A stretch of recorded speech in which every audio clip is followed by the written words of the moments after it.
Oh, my goodness. We are back once again, everybody, for a hangout with ABJ. It's been so long since we've done this, and boy, we're going to have some fun here tonight.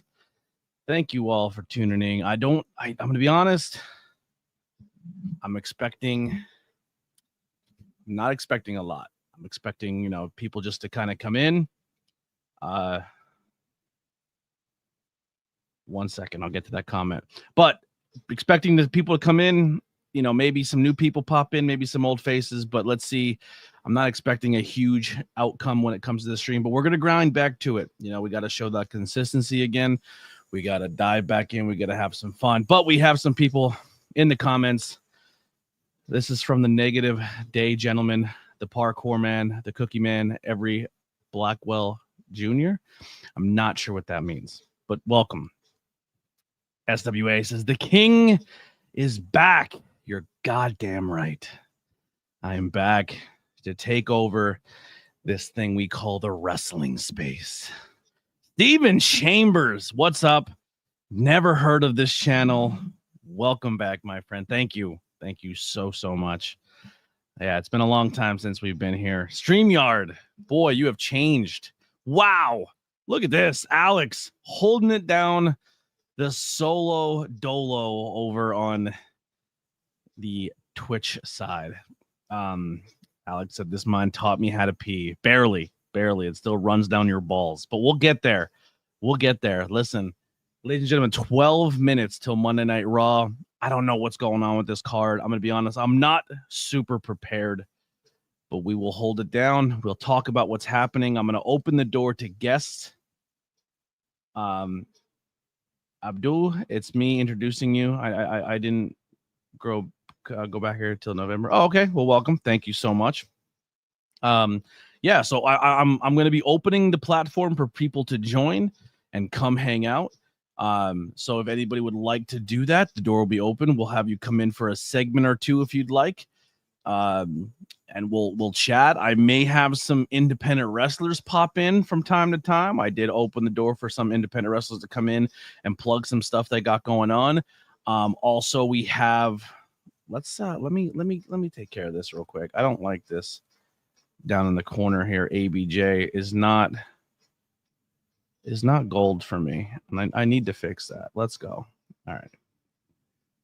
Let's go to Canva real quick. I'm doing this on the fly. This was really upsetting me. I'm looking at the thing. And I'm like, why does this look terrible? I don't like this. I mean, I'm not gonna say I don't like this blue because my hair is completely blue now. It's supposed to be purple, but in washes, you tend to lose some things. Let's pull up my Canva because we have a brand color palette. There it is. There, that's our gold. That's what we got to do. There it is. All right. I feel better now. I feel better about that. Mick. What's going on, Mick? How you doing? I got it locked down for all them changes. The Usos, for all them challengers, the Usos locked down when they were the longest ranked tag team. Yes. Well, I actually just got monetized on Twitch. So I guess Twitch changed their policies up, and I am now monetized on Twitch. I don't know if that's going to lead to anything, but we'll see. We want Cross. It's going to be interesting to see how that plays out. He's saying his contract is now up and he wants to resign, but it's looking like they don't want it. Some reports are saying that this is a work, so we'll go from there. Congrats. Well, I didn't get the stream hours. I'll tell you that right now. I mean, the stream hours I got and the people I have, but I didn't have the consistent number of viewers. But I think they changed some things up, and I may have qualified, so I got it. But also, we'll be back live Wednesday night for Dynamite, and we'll be back Thursday nights at 8 o'clock for Tornado Tag Podcast. Now, we will still do some legendary episodes where we talk some history, and we talk some past, but Tornado Tag will mostly be a recap of the news that's going on in today's wrestling, whether it be pop culture news, whether it's going on with the goings on of wrestling. Maybe we'll recap some things that happened on Raw, some things that happened on SmackDown, some things that happened. I will say this, I'm not going to really talk too much about NXT or SmackDown. I don't have live TV yet. Give me another week and we will have those and I'll be able to watch them. But this week I will not be able to watch it. Tuesdays I will be bringing back live interviews or live streams.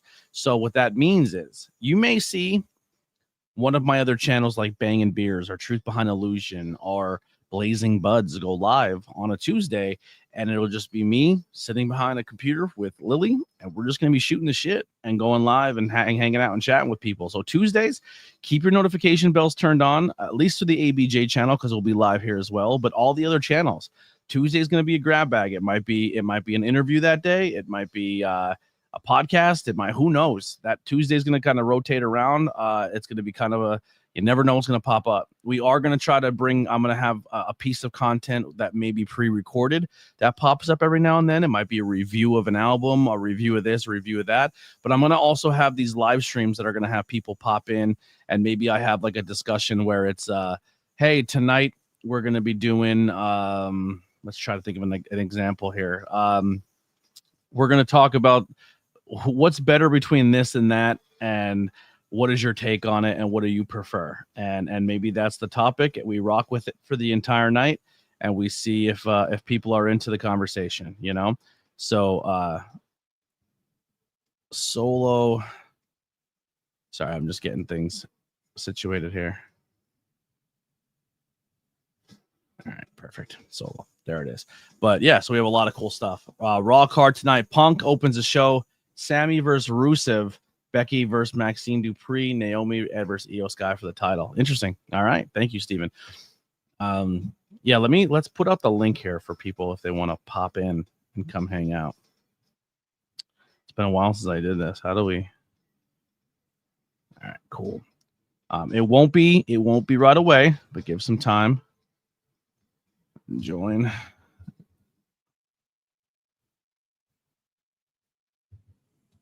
Jesus, I'm having a hard time here. My computer's lagging like crazy.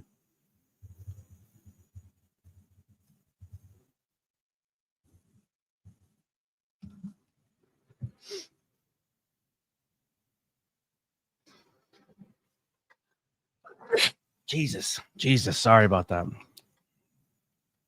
All right, there it is. If you want to join the live stream, there's your link. You can pop in, come say hi.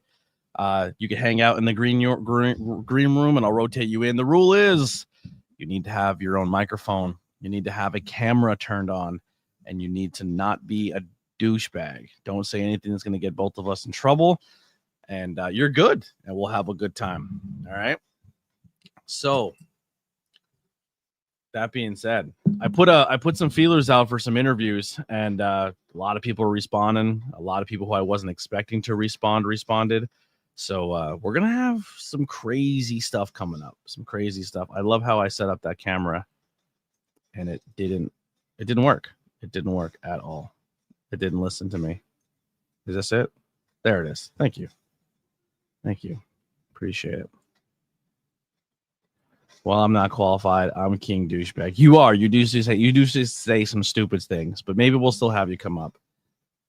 Yeah, Naomi versus Io isn't happening today. All right, so a little conflicting things in the chat. Yeah. How was everybody's day? What's everybody been up to? What have you been watching, hanging out, and doing? I've been doing some backstage interviews. I've been doing some what do you think of what happened in Monday Night Raw clips on social media, which are going pretty well. You guys are responding very well to them, and if you haven't been, the hell are you doing with your life? Let's start doing that. You know what I mean? You see your boy popping some stuff up on the socials. You know, I'm getting my notebook ready for tonight. Respond to them. Talk. Let's get some engagement. Follow me on Twitter, on Instagram, on all socials. You know what I mean? Let's get going here. I'm in it to win it. We're gonna be putting a lot of work into this going forward. Also, I'm not here to grift or ask for money, but I will tell you this: your boy, you know, is better now with a job. I'm doing all right. But if you support this kind of content and you're here a lot, sharing, thumbs ups, likes, commenting helps the channel more than you know. But if you got it in you, we do have memberships over on YouTube. It would really, really help out if you guys join those memberships. The Champs membership is $5. I'm going to have new content there that you guys are going to see before everybody else. StreamYard is close to $90 a month now to keep this platform rolling and to keep this active for you guys to come hang out in. All right. I'm not asking for it today. I'm not asking for it this week. Not asking for a month, because your boy has to earn it, and I understand that. All right. I understand that I have to stay consistent, and I have to show you guys that it's worth your take. All right. But I will say this: anything can help keep the channel alive. So those memberships will help, t-shirts, anything like that. So, like I said, anything helps. Join live.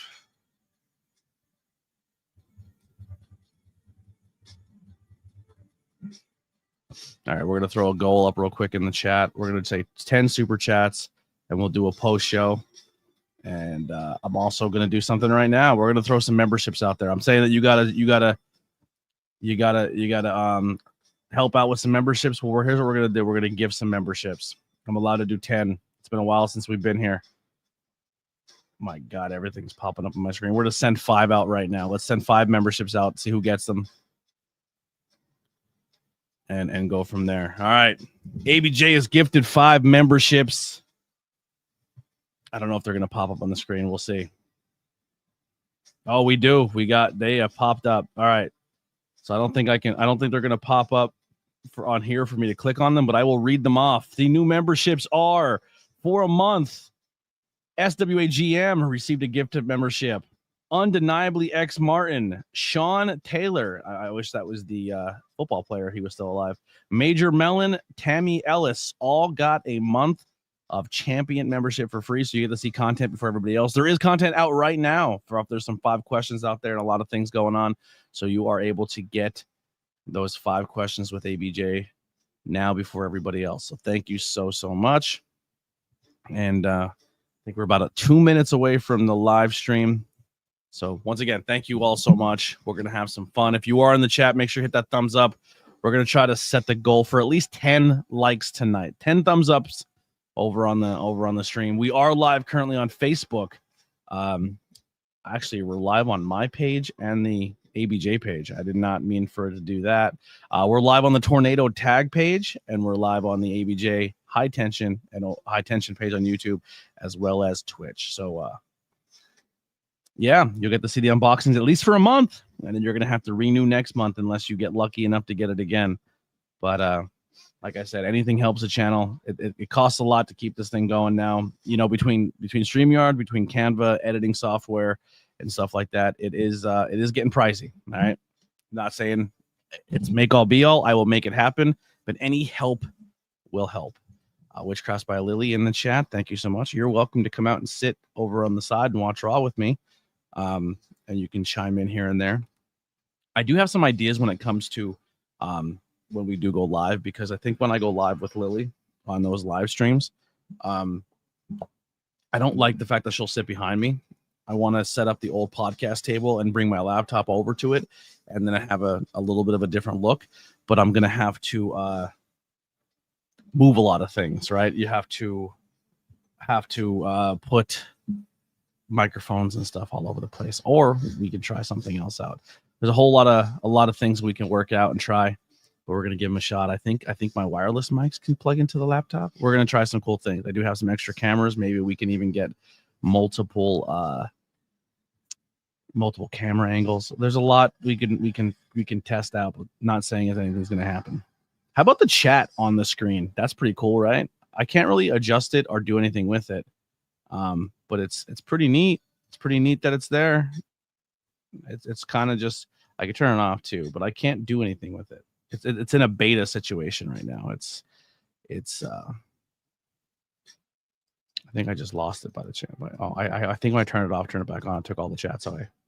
Good to know. Good lesson to learn. All right, event is about to start. Thank you guys once again for popping in. I don't have 2 chairs.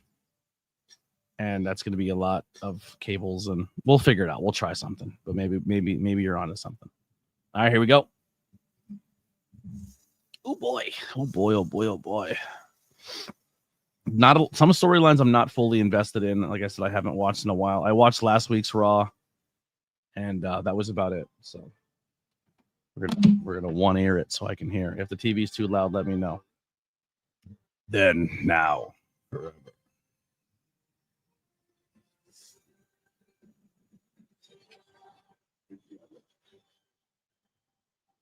Together. I wish WWE. I wish we were in this together. SummerSlam. We will be talking about SummerSlam on Tornado Tag this week. I mean, if people do have questions and they want to hear certain topics, please put them in the conversation in the chat. I will mark them down. I'll answer them a little bit here tonight, but I do want to save some stuff for Thursday because it'll be me and Brian's take on things, and they're going to be wildly different. I promise you that.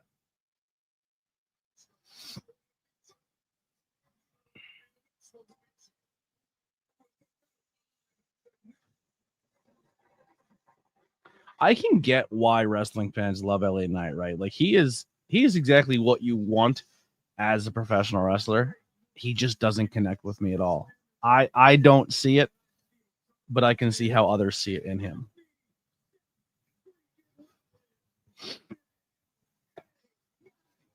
If someone can do me a favor as well and put this link, maybe I'll just do it. I'm going to put this in the Discord and let some people know that we are live. Maybe that will get a few more people to pop in. I doubt it, but we'll see. We'll see how it goes. Oh, that double stomp. Vicious.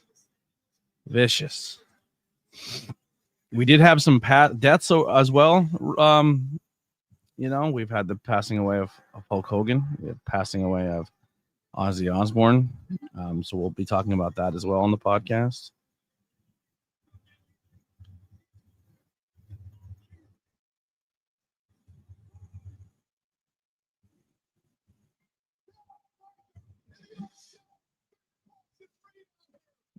It is in the Discord.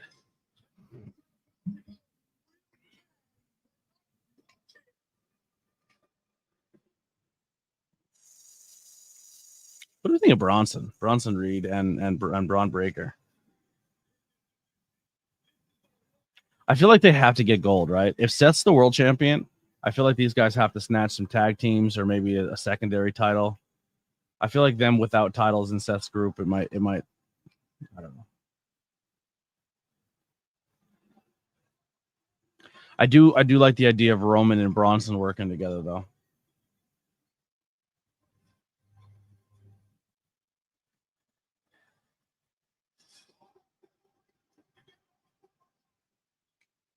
Man, are they showing the whole segment? Jesus Christmas.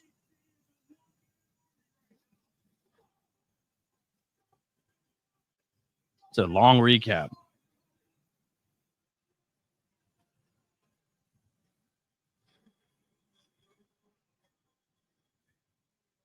See, I get why they do this, right? I understand. I support it.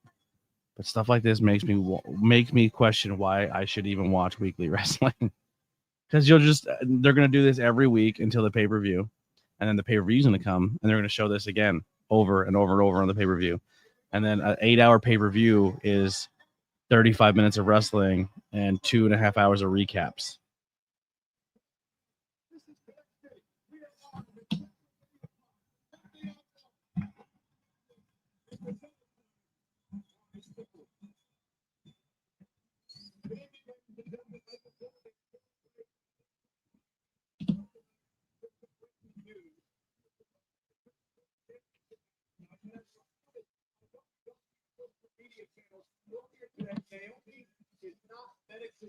Naomi injured, not happening. Match is not happening tonight.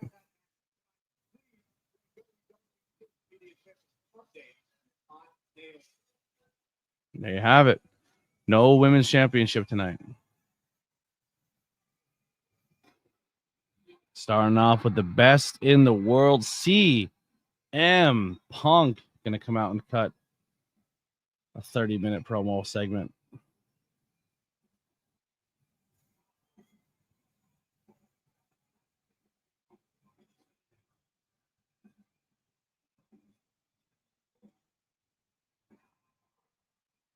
That's a cool shirt. I like that shirt.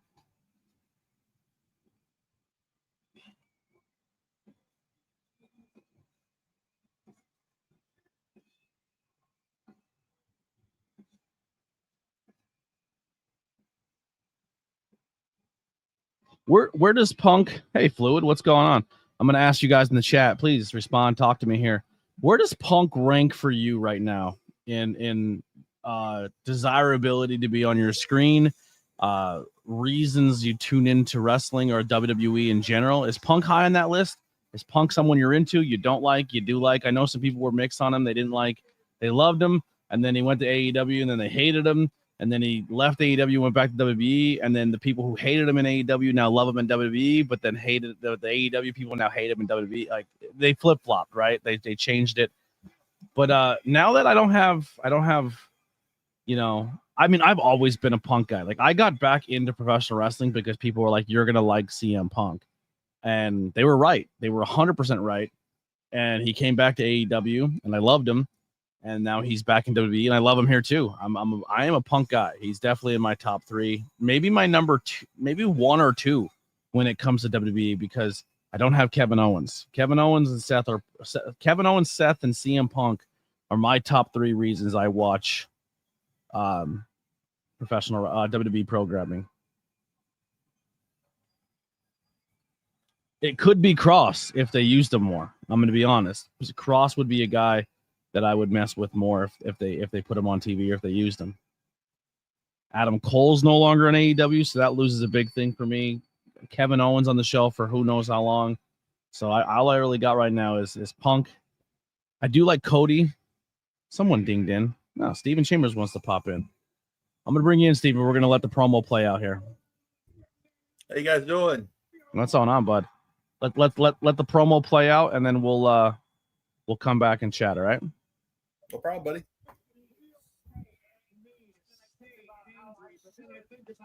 I can't change cameras or anything on this new setup. You don't hear my noise, don't you? No, you're good.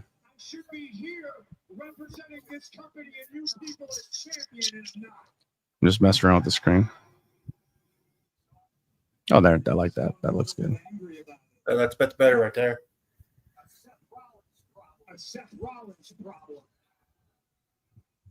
I don't think he's going to AEW right away. They're at. We'll get to it. We'll get to it after promo. See, I'm gonna leave it on the screen so see if we don't remember. We remember to talk about it.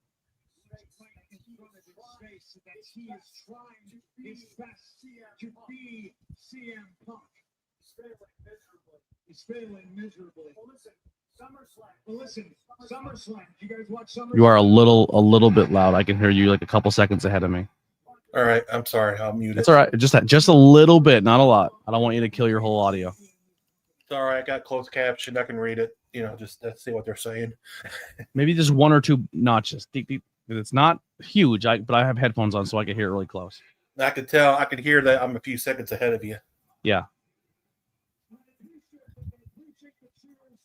The chance that I can't help to feel that I maybe let you all down because I am not champion currently. So I apologize, but I will say this. I promised you, if you thought before I was relentless in pursuit of my goals, if you thought before... Nate, what's going on, buddy? Nate Heater in the chat. He has a 5 question with ABJ dropping very soon. Give us one moment. We'll be right back. There's a promo going on right now. The emotion in all your faces. I need more to regain that title.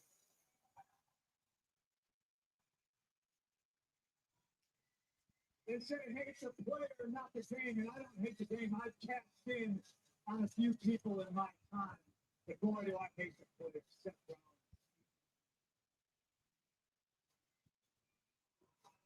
You're following in my footsteps. You're pretending to be CM Punk, and you pretended. My Netflix is buffering. Yeah. Is yours buffering? No, I'm good. God bless America. I'm going to get my title back. I'm going to take it from you, and when I get my hands on you, you're not going to pretend to be injured anymore because I'm going to break your legs. How long is Rumble? Rumble's a while away, right? It's going to be in Saudi. I know that. It's probably February this past year. Yeah, like what, 4 months?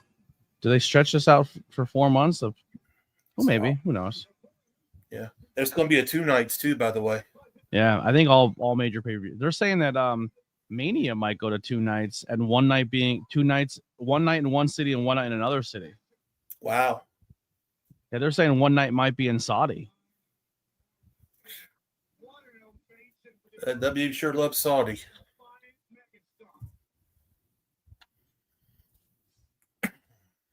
Another big deal happened today in sports news, but we'll talk about it in a moment too. Yep.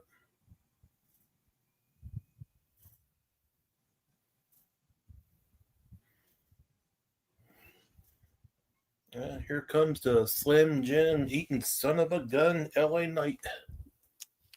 Dude, this lady in the crowd in the bottom left corner of CM Punk looks like Sunny a little bit, like when she gained a little weight, and she's just having the time of her life.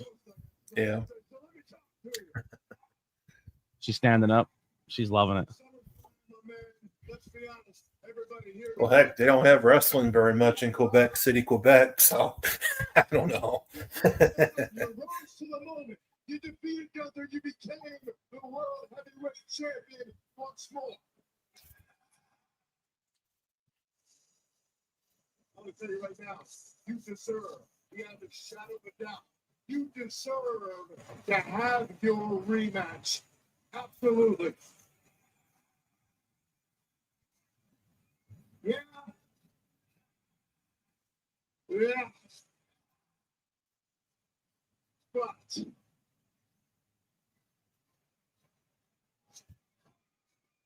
last week, I'm having my match.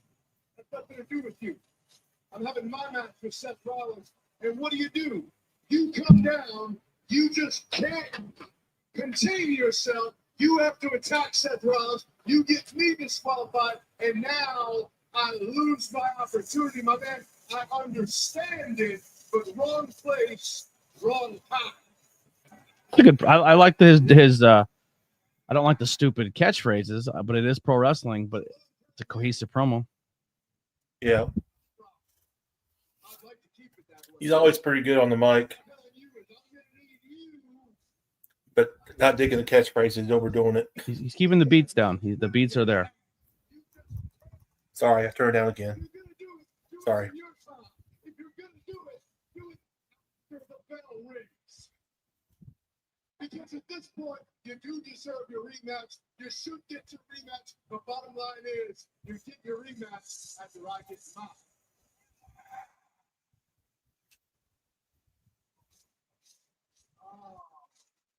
Okay, I think I see your perspective, but I think the words you're looking for were thank you, Mr. Punk, for preventing Seth Rollins from ending my career. Did you think you were going to become heavyweight champion after he stomped your head in the concrete like a coconut?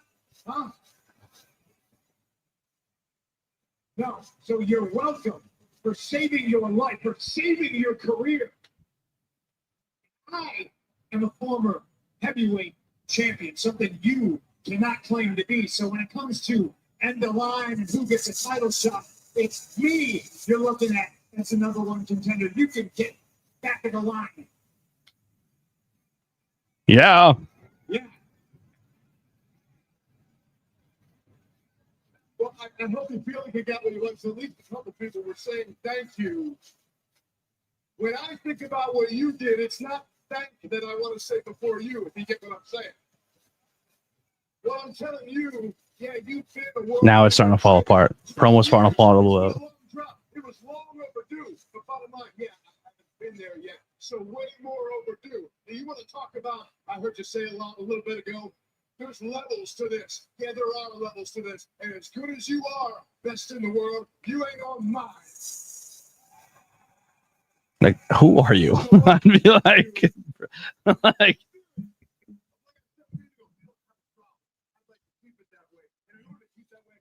it was, the beats were good. Now it's getting muddy. Yep. I'm going to forget last week happened, okay? As long as you don't do it again. Don't step over the line. Favor two. I'm gonna go. I got a feeling triple threat. I'm gonna become world heavyweight champion. And then favor two, then you give me my first successful title defense. Yeah. You're gonna do me a favor. Okay, you can say that.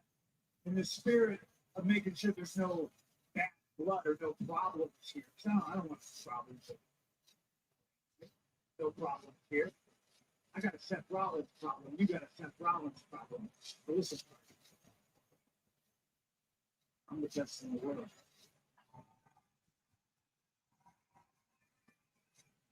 Yeah. These are gentlemen. I wasn't done.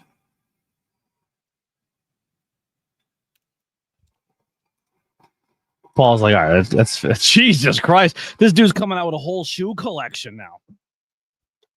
Yeah, Bronson's got like what, 2 or 3 pairs of shoes? 2. I'm not there yet.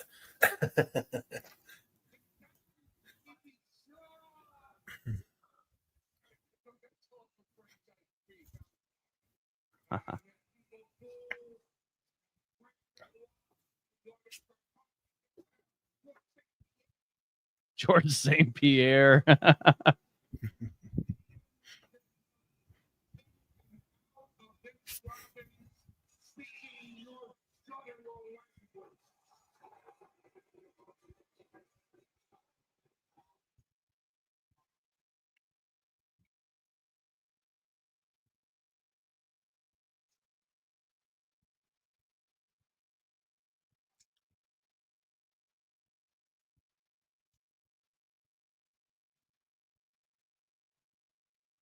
I don't know what they're saying. I don't speak this guttural language. Either.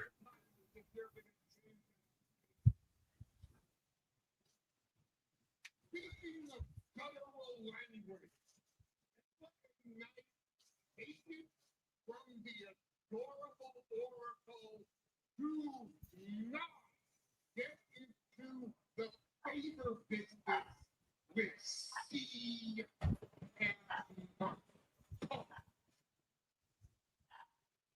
You start trading favors with that name right there, it will cost you everything in life. It will cost you your self-respect. It will cost you your position in WWE. It will cost you half of your career. It will cost you years of your life. Is he talking about himself or Vince McMahon? I don't know. Probably himself. If you want me to put hands up both your chins for the bronze, be my guest. Come on down. Come on down.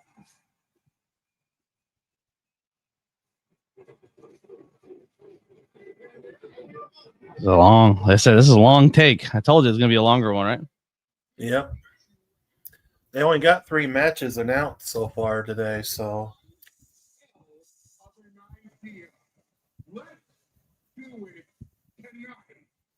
There's your match, tag team. yep.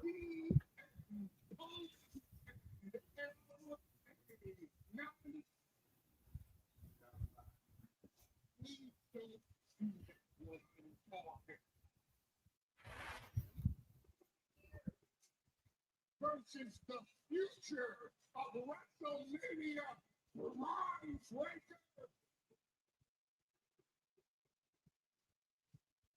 And the owner of the shoe of power,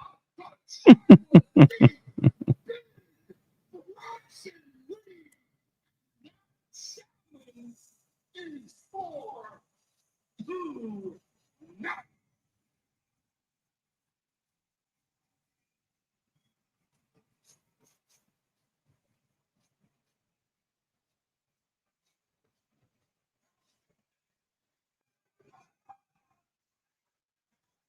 I'm not sure if you can get it through your big bloated head or not. We went out here looking for those 2 dudes just walking Foot Locker. What we want, you know what? There's enough talk. If you want to fight, you got it. Let's do it. We accept. Why would Punk look at him and say no and then say yes? Doesn't make sense at all. I was getting ready to say the same thing.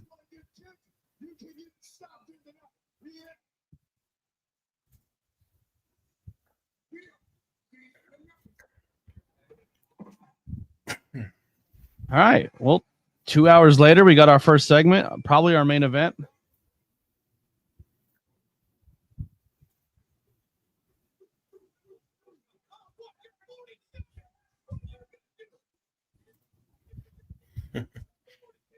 And you're 40. All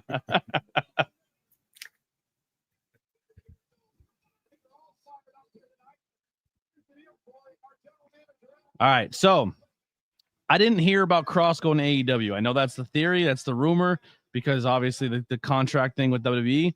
But there's also rumors and speculation going around that the Cross leaving and the Cross contract thing is because he's saying his contract's up, but he's not released or anything like that. Some people are thinking it's another firing work that WWE is pulling, and we'll see how that plays out. But yeah, what else was there? Oh, the other news going on. I might. I don't know. We'll see. Probably not. But if you're a Paramount Plus member, I know it's been a lot of people are flooding away from that streaming service because of them essentially saying it's too woke and they're going to get rid of a bunch of content on it. But if you're not into that style of content and you're a UFC fan, which is probably goes hand in hand because it seems like UFC and Donald Trump are buddies, you will get all UFC pay-per-views will be exclusively streamed on Paramount Plus Network. I don't know when this deal starts. I didn't fully look into it. But that's going to be the future going forward is they're kind of removing their pay-per-view schemes and they're going to go to a subscription base. So if you're, as long as you're a Paramount Plus member, you will get UFC pay-per-views for free, which is kind of crazy that in 2025, going into 2026, the UFC is going to be cheaper to watch than WWE. Yeah, the deal's worth $1.1 billion. So I don't know if the Cross is a work because of the whole truth situation.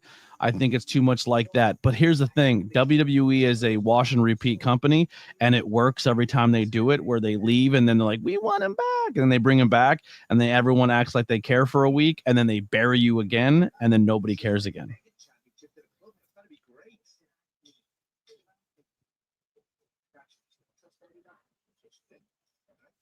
Yeah, El Gran Americano with Judgment Day.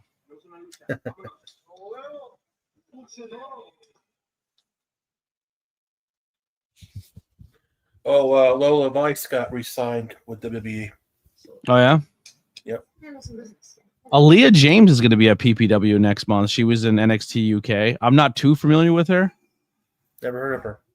Yeah. She's going to be fighting Sammy Chaos next month at PPW. Oh, okay.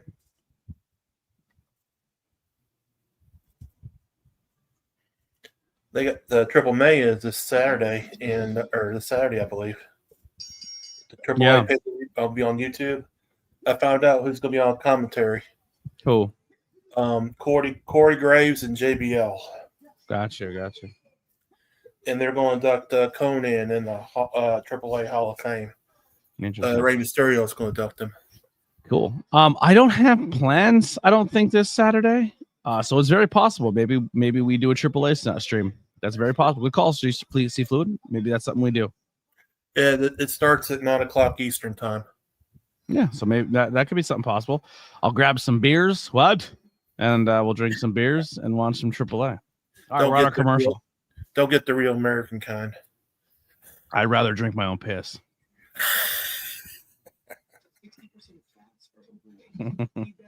So what's been new with you, buddy?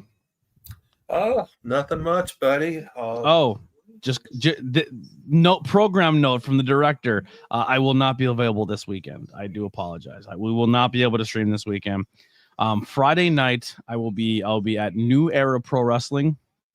A friend of mine who I don't want to sound cocky or I'm ruining things from people, but I helped get a friend booked at New Era a while ago, and I've yet to see him perform there. And they need a little bit of travel assistance to get to the show, so I'm going to be helping them with a ride Friday and Saturday back and forth to the venue. So I will be at shows this weekend, but I will vlog while I'm out. So I will promise to do that. Honestly, I'll show you guys a little cool thing before we lose commercial. I got some new equipment, ladies and gentlemen. We're down to 3 viewers already. We were up to 8, and everyone left me. But so I have a vlogging camera, the ones I was showing you guys, but I have a new one. I have my brand new DJI Action 5. This is my new vlogging camera, so I take this everywhere I go. It doesn't have that gimbal, which I love the gimbal, but also like it scares me if I drop it because I am clumsy that I'm going to bust it up. This is a lot more. You can if you drop it or have any issues, it's going to be more durable, which is definitely what I need. So I have been doing vlogs. I have one in the works right now. I can't put a lot of stuff at PPW on the vlogs anymore because just filming backstage has been kind of a nightmare. And then we got 2 new mics for the vlog, and these ones are really, really tiny. Look at the size of these things. Oh man, they are really tiny. Yeah, so these are cool. But this is it's my little vlog bag. Thank you, Lily, for the programming note. Hi, Lily. Producer Lily in the background saying, "Yo, dickhead, stop offering things to your fans that you can't upkeep." You know. She's always cool to have some backup there. Know what the plans. I need it. I need a secretary or an assistant because I'm an idiot. Get you a planner book or something. I'll forget to do anything. So yeah, no AAA stream this weekend. I'm sure there's going to be some great content creators out there doing that. Steven, are your people going to be doing it? Yeah, Circle Debate will be doing it Saturday. There you go. So Circle Debate. Let's pull them up real quick. The Circle Jerk Master of Debaters. Yeah, they're live right now. So okay, well let's do this. I'm gonna plug their stream right here in the chat. I don't have a lot of people watch right now. It's only 3 years. So if you guys can do me a favor, pop over to their stream. Tell them ABJ and Steven Chambers sent you, and go give them a thumbs up on their stream and tell them they're doing a good job. All right, show some love. I think we can help them get a couple more subscribers under their belt and a couple thumbs up. So jump on over, show them some love, show them some support, and help out other content creators. Yeah, they do it all. They do NXT, Dynamite, sometimes Impact. When I was away and I wasn't feeding my baby birds, Circle Debate took in the mouth of Steven Chambers for us. They were chewing up their food, spitting it into his mouth, and taking care of our baby boy. Look how big and strong he is. But no, if Steven likes them, then they're good people, and we'll show them their love. So make sure you go and support those guys. So Raz hanging out. What's going on? Morning. Hey, top of the morning to you.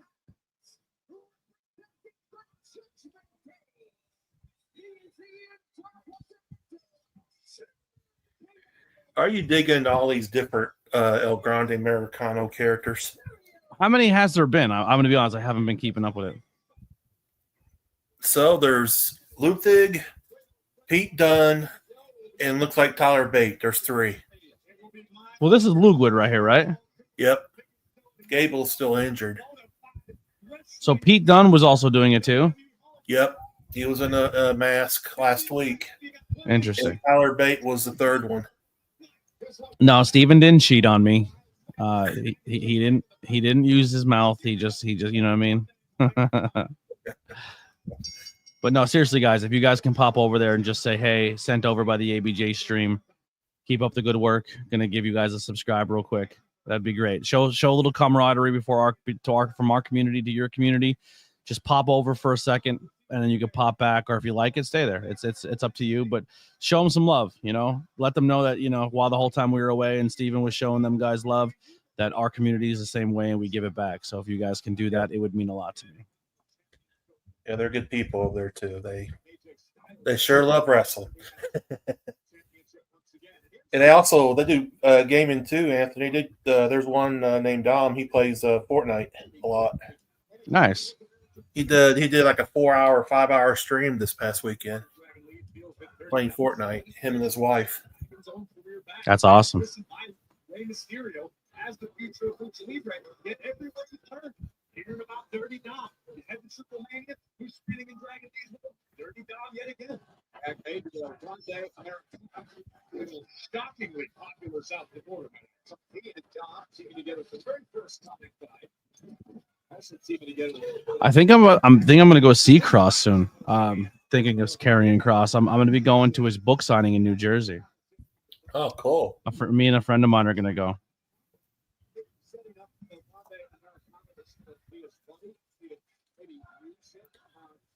Are you going to go buy his book there, or are you just going to order it online and before you? Take care of the kingdom. Remove Dragon Lee from the equation. Are you going to order his book online, or are you just going to get it at the bookstore? No, he's signing them in person in New Jersey. We're gonna go to the book thing and go and buy a book and meet him and have him sign it.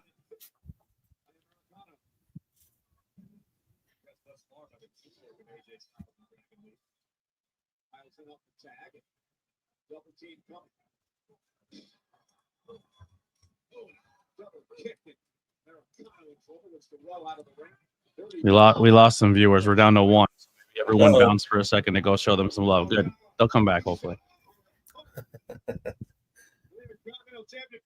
Yeah, 3 of those 4 is in that AAA title match with Vaquino for Triple Mania. Hi, Anastasia.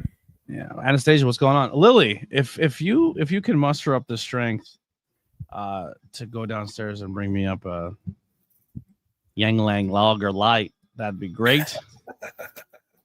If you can't, I understand. I don't know if Scarlett's going to be there, but we'll see. So when I worked with ABJ, when I worked with Cross, Scarlett wasn't there. So I've never kind of I've seen her work on the independent wrestling scene, but I wasn't privy to meeting her.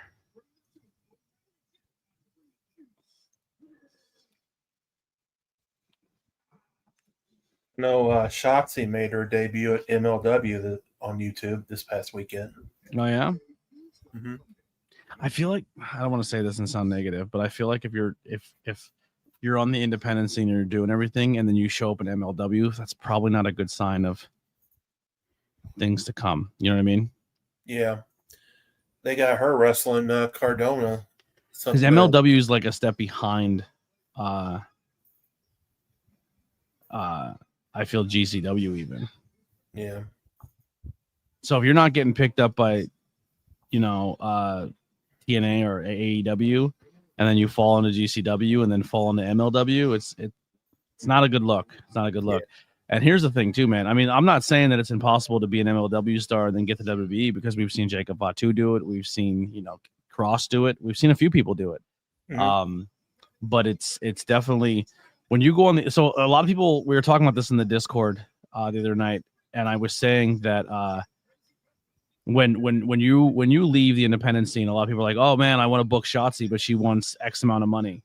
And I'm like, well, that's probably the rate she's telling everybody, because if you afford it, then it's worth her time. But not every company's paying that rate. You know what I mean? Like, yeah. But because here's the thing, if her rate's too low, or if her talent's rate's too low, and they pop up all over the place, and then they also go into a place and their attendance is super low and they're not drawing numbers, that can ruin their chances of getting signed by bigger companies too. So you have to be really selective where you pop up, because you want it look like there's big crowds. You know what I mean? Yeah. Oh, that's my hair. Yeah, I have blue hair, and I'm wearing a Motley Crue shirt. I didn't film yesterday or today's shirt of the day yet, so I have to re-put on yesterday. That's all a little TV magic. When wrestling's over, I'm gonna take a video with this shirt and then take another video with my shirt yesterday and then post yesterday's today. Yeah, this is my little Aussie tribute. It's supposed to be purple, but it has definitely faded to blue. Like the Crew retro shirt. Yeah, little Motley Crue. Oh, Sharon, and I'm watching the fucking wrestling.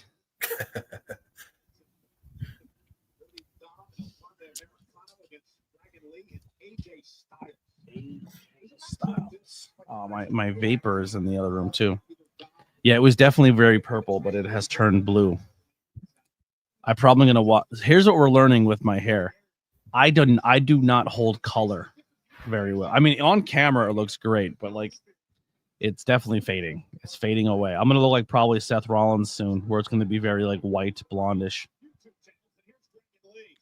Well, I'm not gonna worry about that because I can't even grow hair anyways. You should dye the sides. You should grow. Well, I'm telling you, you need to grow your sides really long, and then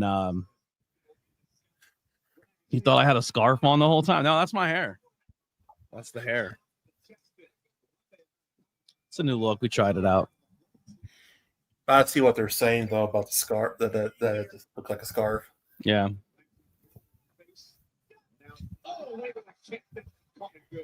Oh, also, I'll be doing. I don't know what the word is of who's going to be there, or if it's still a speedball show, or if speedball is going to be there. But I have been asked to do ring announcing duties at the next Fightertainment show in Pottsville, Pennsylvania.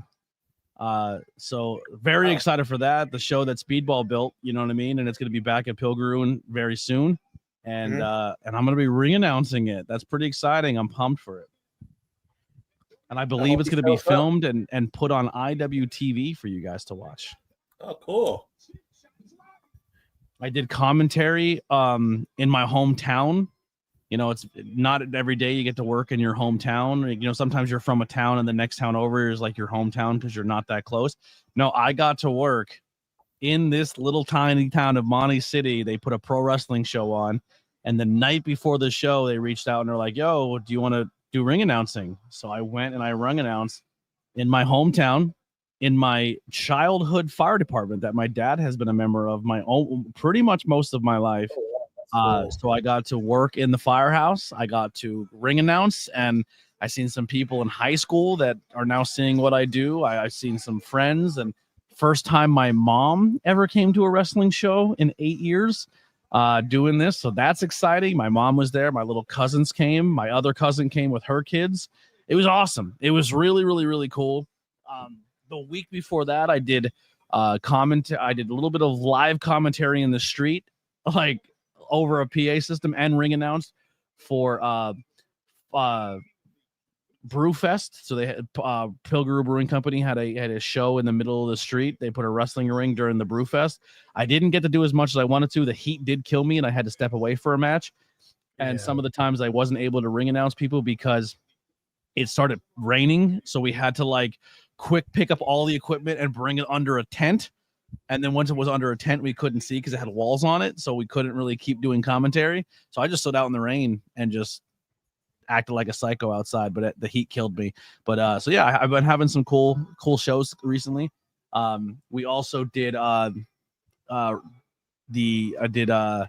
backstage interviews this previous weekend at PPW. So I should be editing those tomorrow and getting those all done for you guys to check out, and they'll be posting very, very soon as well. I love Dom's mask. Yeah. So was it a good turnout at that show?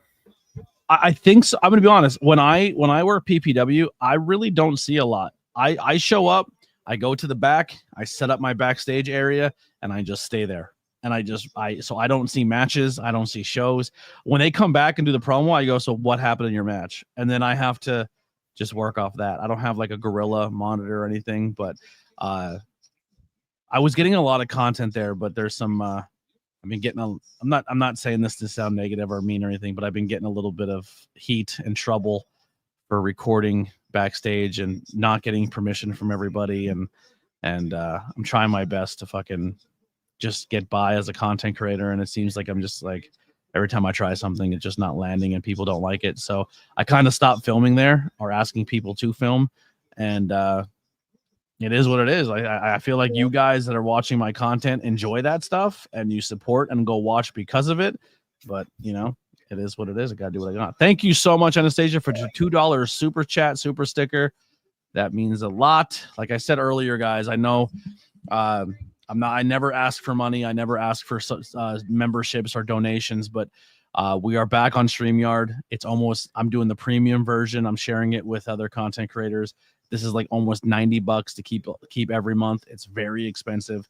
Canva, that I make the thumbnails, is like $20 a month. I have some video editing software. So to keep this podcast alive, bare minimum is close to $100 or over $100 a month to keep this alive.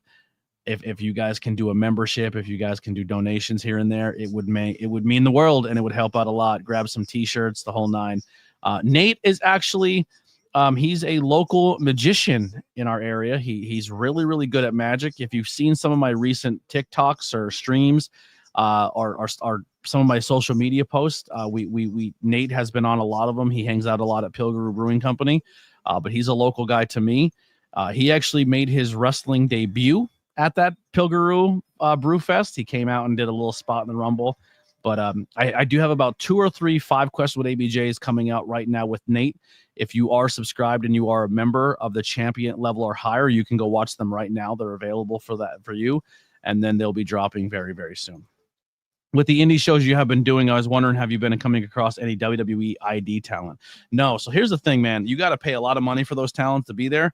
And here's how it works, right? So if I say, hey, I want to bring in this name, and you don't sell the tickets on a meet and greet or thing that's worth the cost, it's not really worth it. And right now, independent wrestling is doing well, but people are just kind of only latched on what they're seeing on TV, and they don't come out and support independent wrestling as much as they should. So a lot of companies are not willing to put the money out to bring some of these names in. And the names that are the WWE talent are names that, at one point in time, they were working the independent scene for much cheaper rates. So they were able to get booked. And now under the WWE ID, their rates have went through the roof. And also when you bring them in, they can't lose. You don't have control over that booking. So you're essentially bringing somebody in and don't have any control of the outcome of that match, because WWE has to take over the booking of your show because you brought in their talent. And a lot of people don't like that on the independent scene because they're trying to do their own business. So I haven't really worked with a lot of WWE ID talent personally. I've worked with a lot of them before they became WWE talent, ID talent, but they're all really good people. I wish them the best of luck, but unfortunately, no, I haven't worked with any ID talent since being on the scene. But I only really work right now for PPW. High Tension's kind of on the shelf a little bit. They'll be coming back soon. And also I've been bouncing here and there with I did that WTW show, and then I've been doing some stuff at Pilgrim, but no, we haven't really had any ID people show up. Mm-hmm. Well, if you have any indie wrestling nearby, support your yes, please support your independent wrestling. Watch stuff on TV. Go subscribe to PPW on YouTube. Go subscribe to High Tension on YouTube. If you're on Thriller or if you have IWTV, go watch those platforms and those shows. I do know that they're putting a show together for Jeff Cannonball, who is an independent wrestler. He just got diagnosed with ALS. It's really rough for him, and a lot of people are trying to raise some money for him and his family. And so and there's a show coming up very soon in New Jersey that will have Tony Deppen on it. MJF will be there. Willow Nightingale will be there. Joey Janela will be there. Megan Bain will be there. I believe Penelope Ford will be there. There's a bunch of big names that are all going to be there, and it's going to be all to benefit Cannonball Jeff Cannonball. Nate Heater, $10 super chat. Thank you so much, brother. That means the world to me. Dom's gonna eat a Styles Clash. Looks like Dragon Lee's going to the top rope. I would have Dom lose before he goes, but we'll see.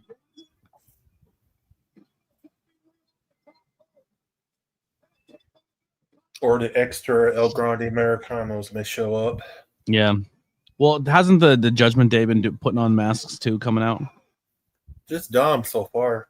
I thought last week, like Finn Balor and what's his name came out with different masks on the interface. Yeah, that is right. Yeah. Yeah. I got some other news. As you guys see behind me, I have a belt or two but I'm Yeah. missing a belt over there. There was another belt over there. It kind of like a tag team belt. Not saying this is disrespect or I'm not throwing shade, but I wish everyone the best and everyone the luck. But you know, when I don't have a belt that I can carry as my own that's not plastered with everybody else's name besides my own. But I have a new belt coming, a brand new belt, and it is an ABJ belt. And it's coming very, very soon. But also the guy who makes this belt said he can fix my other belts and maybe add things and take things off of them. Oh, cool. So we might have some remix of some other belts. The other belt was supposed to be gray or silver and gold, like the actual tag team championships, and they were painted silver. So I think what we're going to do is he's going to strip all that gray paint off it and make it solid gold. So like the Attitude Era versions of the classic tag team titles, we're going to recreate that. And then maybe some other belts will be coming down the pipe that will be ABJ inspired belts. So you're going to see a lot of belts coming to the channel very soon that are going to be looking like belts you've seen on TV, but spun a little bit to be ABJ style. If you're in the Discord, if you've seen little teasers on social media, maybe you know what's coming. But yeah. Also, in the background, if you notice, my first ever 2 pro wrestling signs that fans have made for me at shows are hanging up in the back. That's exciting. Oh, that's cool. Yeah. A lot of fun things have been happening, man. I got some figure unboxings coming to the... I have to edit them still, but some figure unboxings are coming. I did an unboxing of a Roman figure, a John Moxley figure, and I did get the limited 1,000 run Swerve figure, which is completely sold out now. That was his gear when it was at Revolution when he won the championship, and he came out in that Black Panther gear. So those are coming soon. That's awesome, man. But Dom wore the weapon in the mask. Yeah, he put the spot in. Yeah. Oh, they have the tribal chief behind them. Look at Peter Maivia on that poster back there.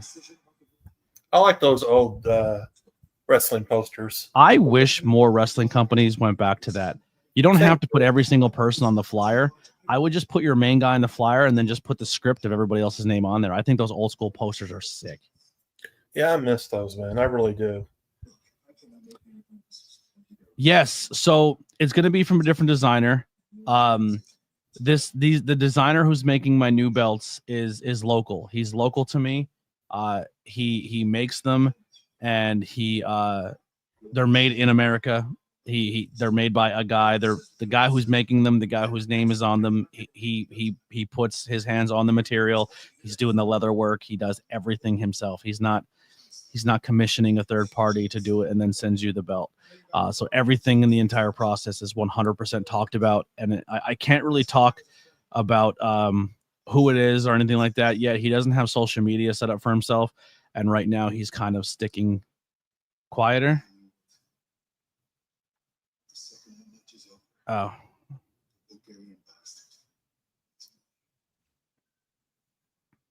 1 second, I'm getting a lot of messages. You know me, Anastasia. I rock back and forth a lot. Whoa.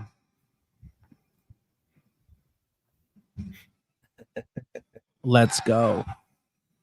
Love Sammy too. Sammy's been teasing that he's going to be a world champion soon. Is that something you think we see in the future? Do you think they finally pull the trigger at some point and give Sammy his world championship? Because I do. I think he might. There's some might be saying he might win the Royal Rumble. My buddy, we'll just say Precious, because I don't want to put his government out there,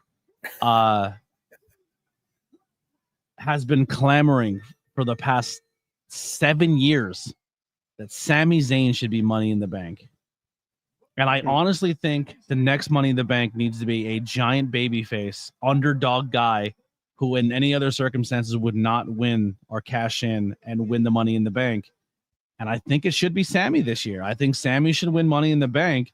And then when his music hits, everyone's like, Sammy's going to be world champion. And then if he wins the Money in the Bank and he loses it in 2 or 3 months, we at least had a Sammy championship. You know what I mean?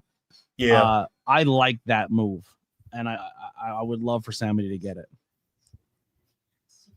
I didn't say that, but if that's how you put it together, you may have figured some stuff out. Well, I found out that WWE's going to do an event the same day. PL. Once again, real quick, this is not throwing shade. This is no throwing hate or anybody who makes belts or other content creators I work with. I wish you all the best. I hope you're all killing it. You're doing amazing. I'm doing me now. You know what I mean? I'm doing my own thing. Yeah. I want to stand on my own. When I walk around with a belt, I want it to represent me and my brand. And I'm not really a part of that team anymore. So I wish them the best. I hope they have a successful thing. There's no beef, hugs, handshakes, whatever you need. But I just want to stand on my own. Yeah. And you'll do great, man. Auto parts. Kyle O'Reilly.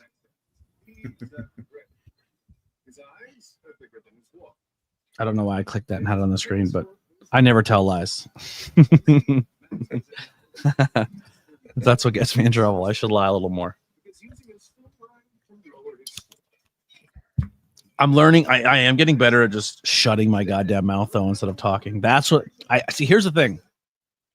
I'm learning. This is called growth chat. I don't like to lie because sometimes my truth hurts people's feelings. But what I'm learning to do is just shut the fuck up. Not everybody needs to hear what I have to say about everything. So I just stay quiet. And then I swallow it, and then it festers inside of me. And I want to say it so bad, and I don't. And then I just move on. Yeah. Maybe also when it comes to these new championships that I might be getting, maybe I do a version of the belt, or I get 2 of them made, and maybe we do belt giveaways in the future. Because another thing with this new belt maker is because they're local and there's not huge shipping costs and inflation costs and tariff costs, that makes a belt that was once very, very affordable triple the price. I can possibly afford, if the channel does well, we have a good month of super chats and donations. Maybe I take that super chat and donation money and I get a belt made. And if you guys want the real belt, or if you want the ABJ version of the belt, maybe we do belt giveaways. So that's something to think about too. So if you donate to the channel and there's enough that I can use to help cover the cost of the channel, the rest of it I will put back into the channel, maybe on some giveaways for you guys as well. Let me see real quick. Do you guys? All right, here's the deal. I'm gonna do this, and I hate the fact that I'm gonna say this, and I'll probably here's the thing. I'm probably just gonna give it anyway and show you. So don't actually do what I'm about to say. But if you guys want to possibly see the new championship, I will unveil it as a preview for you guys right now. But we'll just get 1 super chat or donation come in, and I'll show it off. But if it doesn't, if you guys don't do it, and by the time I get the photos ready, I'll probably just show you anyway. So you could probably save your money, but I shouldn't tell you stuff like that. You know what I mean? Some people have been getting photos of it and seen it, and everyone says it looks gorgeous. So I'm pretty excited about it. Oh, this sucks. They canceled the Naomi match. She's not medically cleared. Yeah.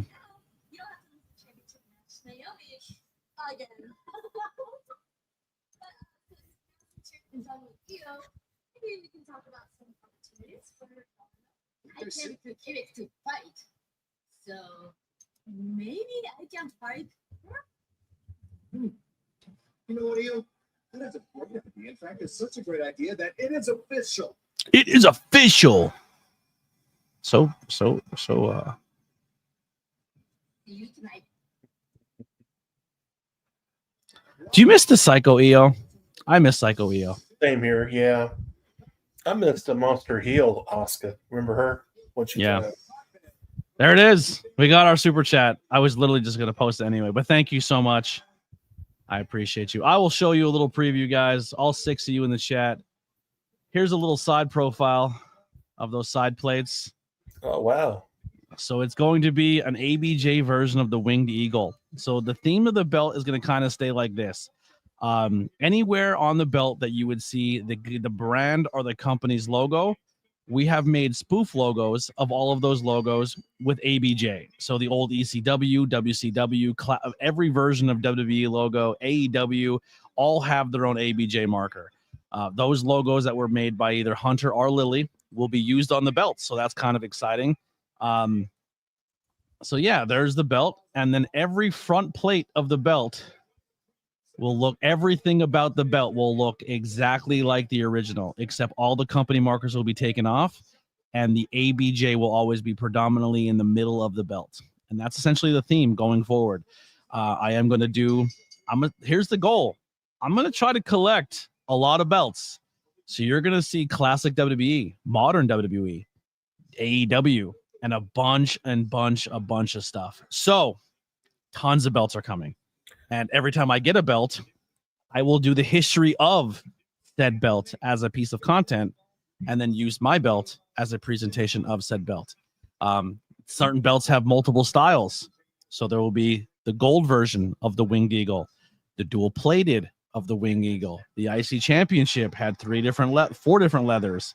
I don't know if I'm going to do the 4th leather because it was an Ultimate Warrior style, but certain leathers I will get multiple of if there's a reason why I want to collect them. But it's going to be thank you so much, Brendan. I did follow your page and like it, so thank you so much.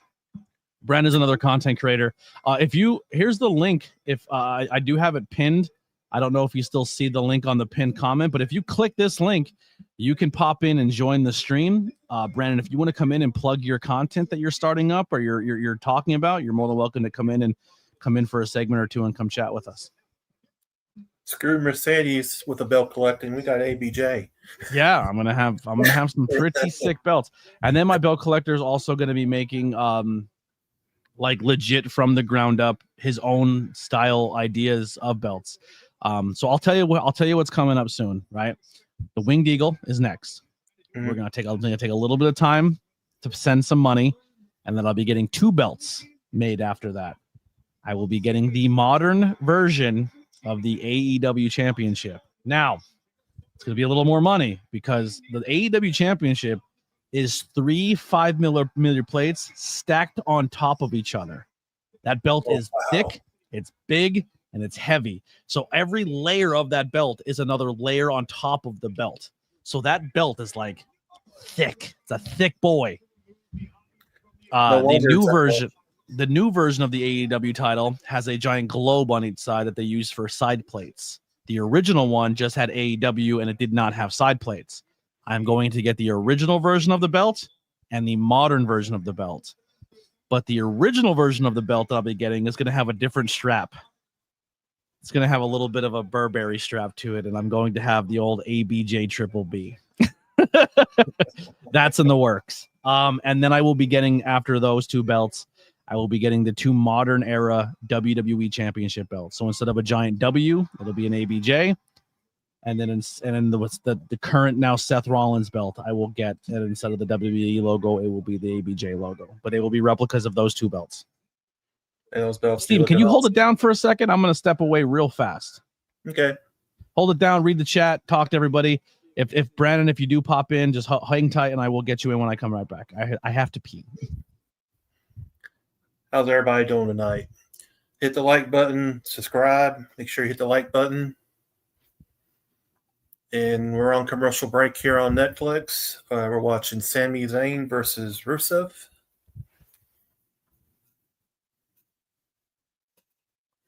So how's everybody's weekend so far? Hope everybody's doing good.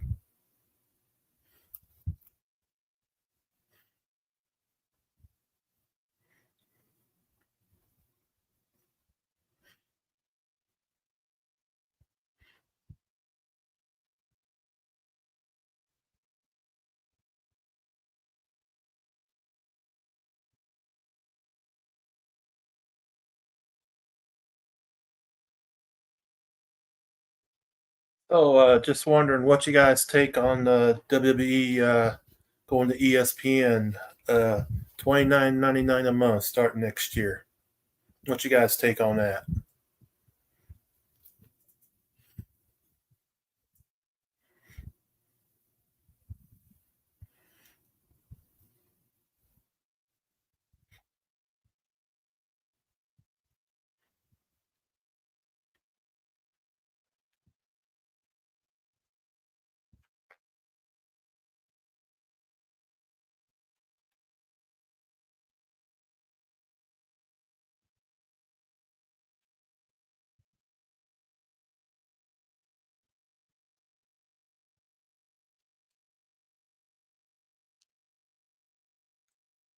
Texas being number one, Lily. Hey, I'm fine with it.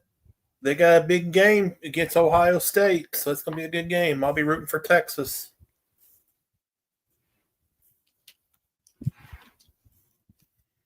It's going to be a big game for them, both teams.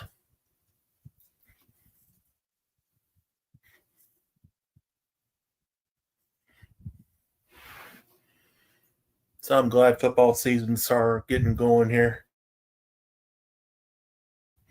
Hook 'em indeed. Yep.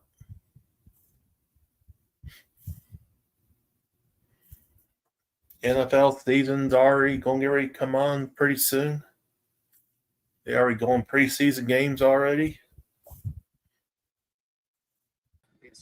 We are back, ladies and gentlemen. I put my scarf away, but guess what I did get?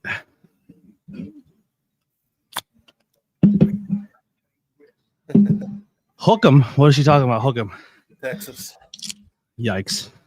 number one ranked team in college football. F them. They suck. Only two things that come out of Texas, and you don't like livestock.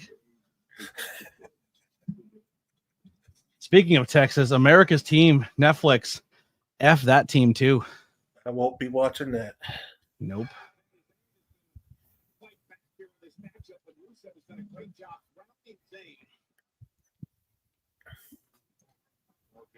Oh, no problem. We'll be here till the end of Raw. So, and if they're still awake after that, we're probably cutting the stream. But we'll be live again on Wednesday.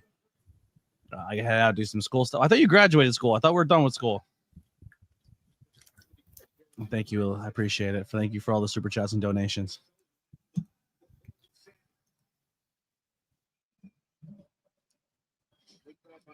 Old Sammy had. Oh, when it's summertime, when it's so hot, I'm sitting here in a pair of jeans.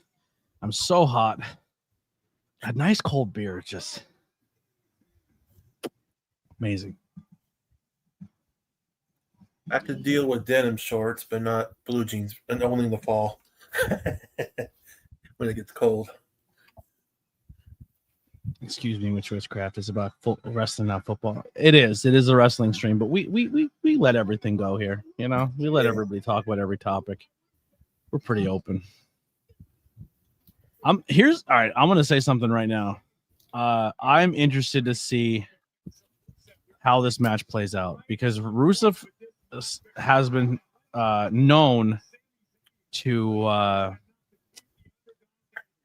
not want to lose, right? Yeah. And last week it ended in a double count out, so he didn't have to lose. And now he's wrestling Sammy, who's a pretty big player in the company. Is he going to take a loss to Sammy tonight? Here's a submission hold. Trying to get to it. Oops. Or does Sheamus come down and screwy finish this? I don't think. I will be shocked if Rusev takes a 3 count, shoulders on the mat, and takes the finish. Either that or Rusev gets himself DQ'd. Probably has a shillelagh somewhere at ringside.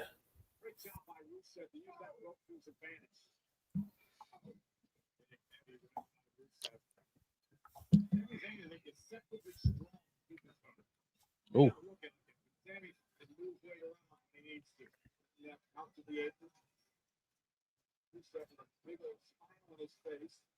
Oh, he's going to mock Sheamus doing this.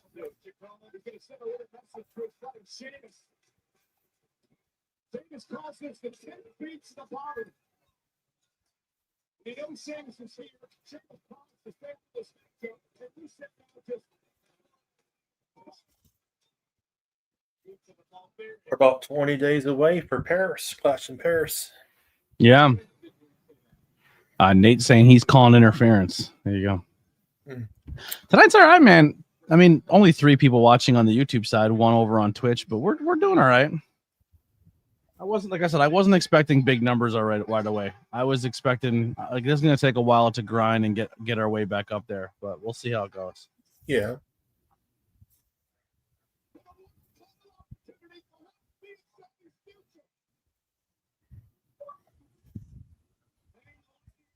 The curse, man.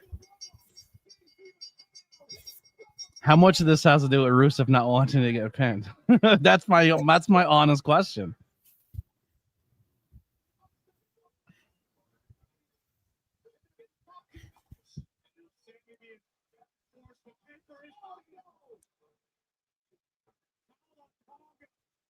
What does MFT stand for? Shoot, I forgot.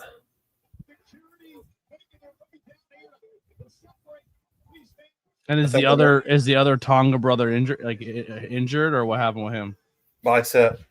Torn pec. Torn pec. Oh. Yeah. Tamatonga.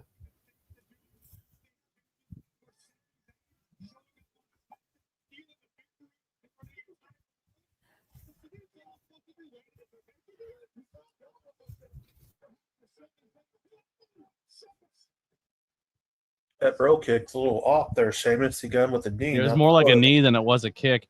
He probably couldn't throw the kick up because of his jeans, so he just threw a knee. Yeah.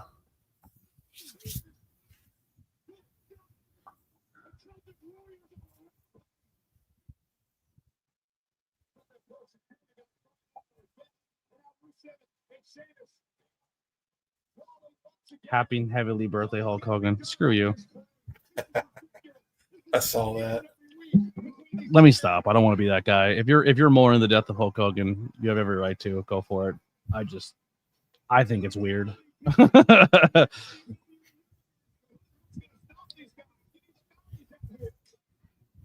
need the Mounties out here. Uh-oh. There's a callback. I saw somebody wearing a Quebecer shirt. Front row. That'd be sick if PCO came back.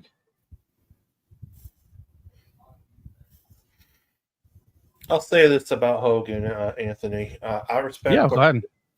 I respect what he does in wrestling, the sport wise, but outside the ring, he's a.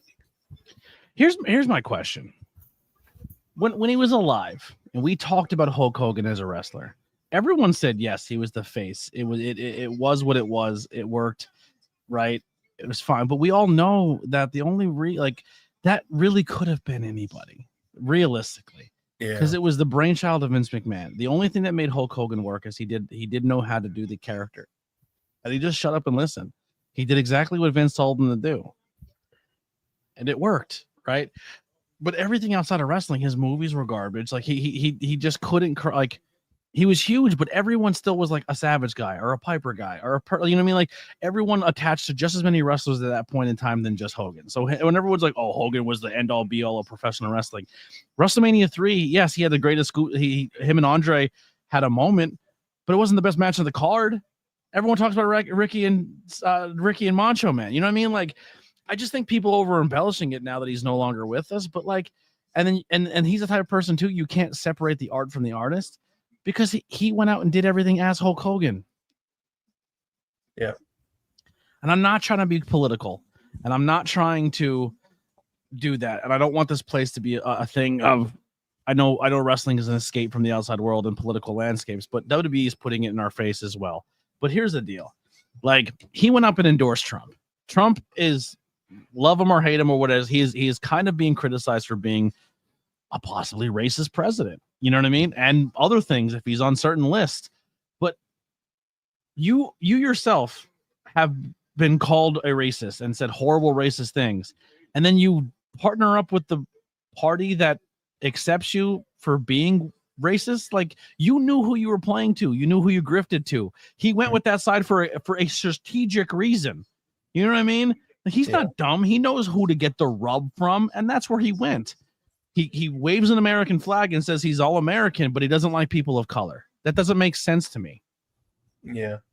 Right? And then on top of it, Triple H goes out and does a press conference with Donald Trump, who right now is under investigation or is ducking and dodging Epstein list like crazy. But also Lawrence Taylor is standing there between the both of them. He is on the registry. He had horrible acts with an underage girl. That's not an allegation. That's a fact. He's on the registry for doing that. And then you, as the head and face of Triple H and WWE, go out there and stand at that podium. You're choosing to do that. And I think it's kind of scummy. Yeah.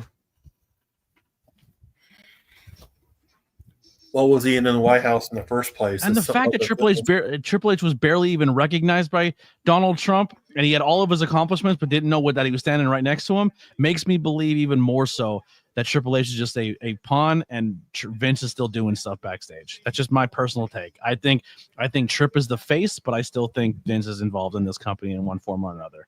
He's still second majority shareholder behind TKO. He's still very much collecting a paycheck from WWE.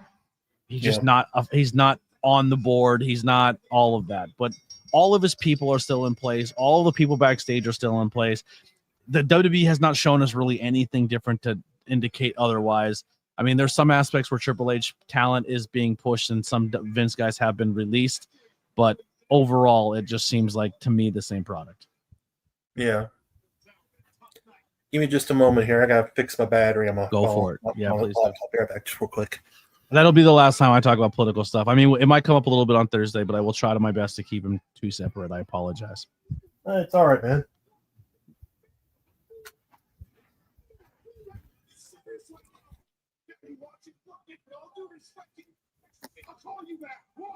Also, too, I mean, I know the guy doesn't like me, and that's fine. It is what it is. But quick shout out to Devin the Tribal Chief. He got a little bit of a shout out by WWE last week on Monday Night Raw. Oh, did he? Yeah. When they showed the reactions of Brock Lesnar, they showed his reaction on Monday Night Raw.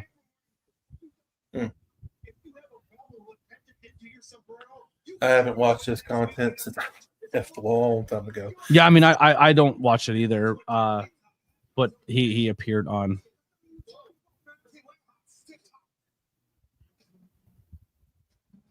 Raw. Yeah, yes, he is C Fluid.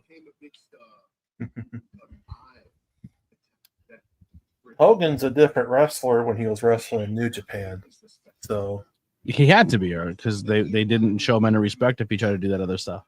Yeah. You know, I'm a big Steamboat fan. I just wish that Steamboat would have a title shot in the 80s with WWF at that time, but he never did have a title shot. Yeah. While he's there. So.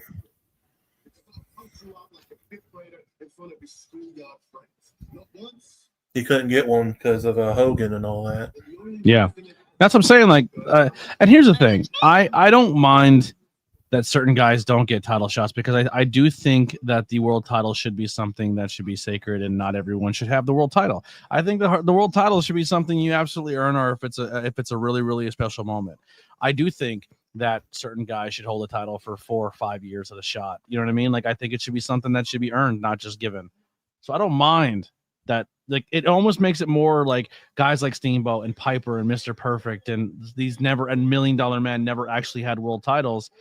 But then in, today's day and age, just because the crowd jumps up and down and does yeet, you get a world title for 3 or 4 months. I don't like that. Yeah.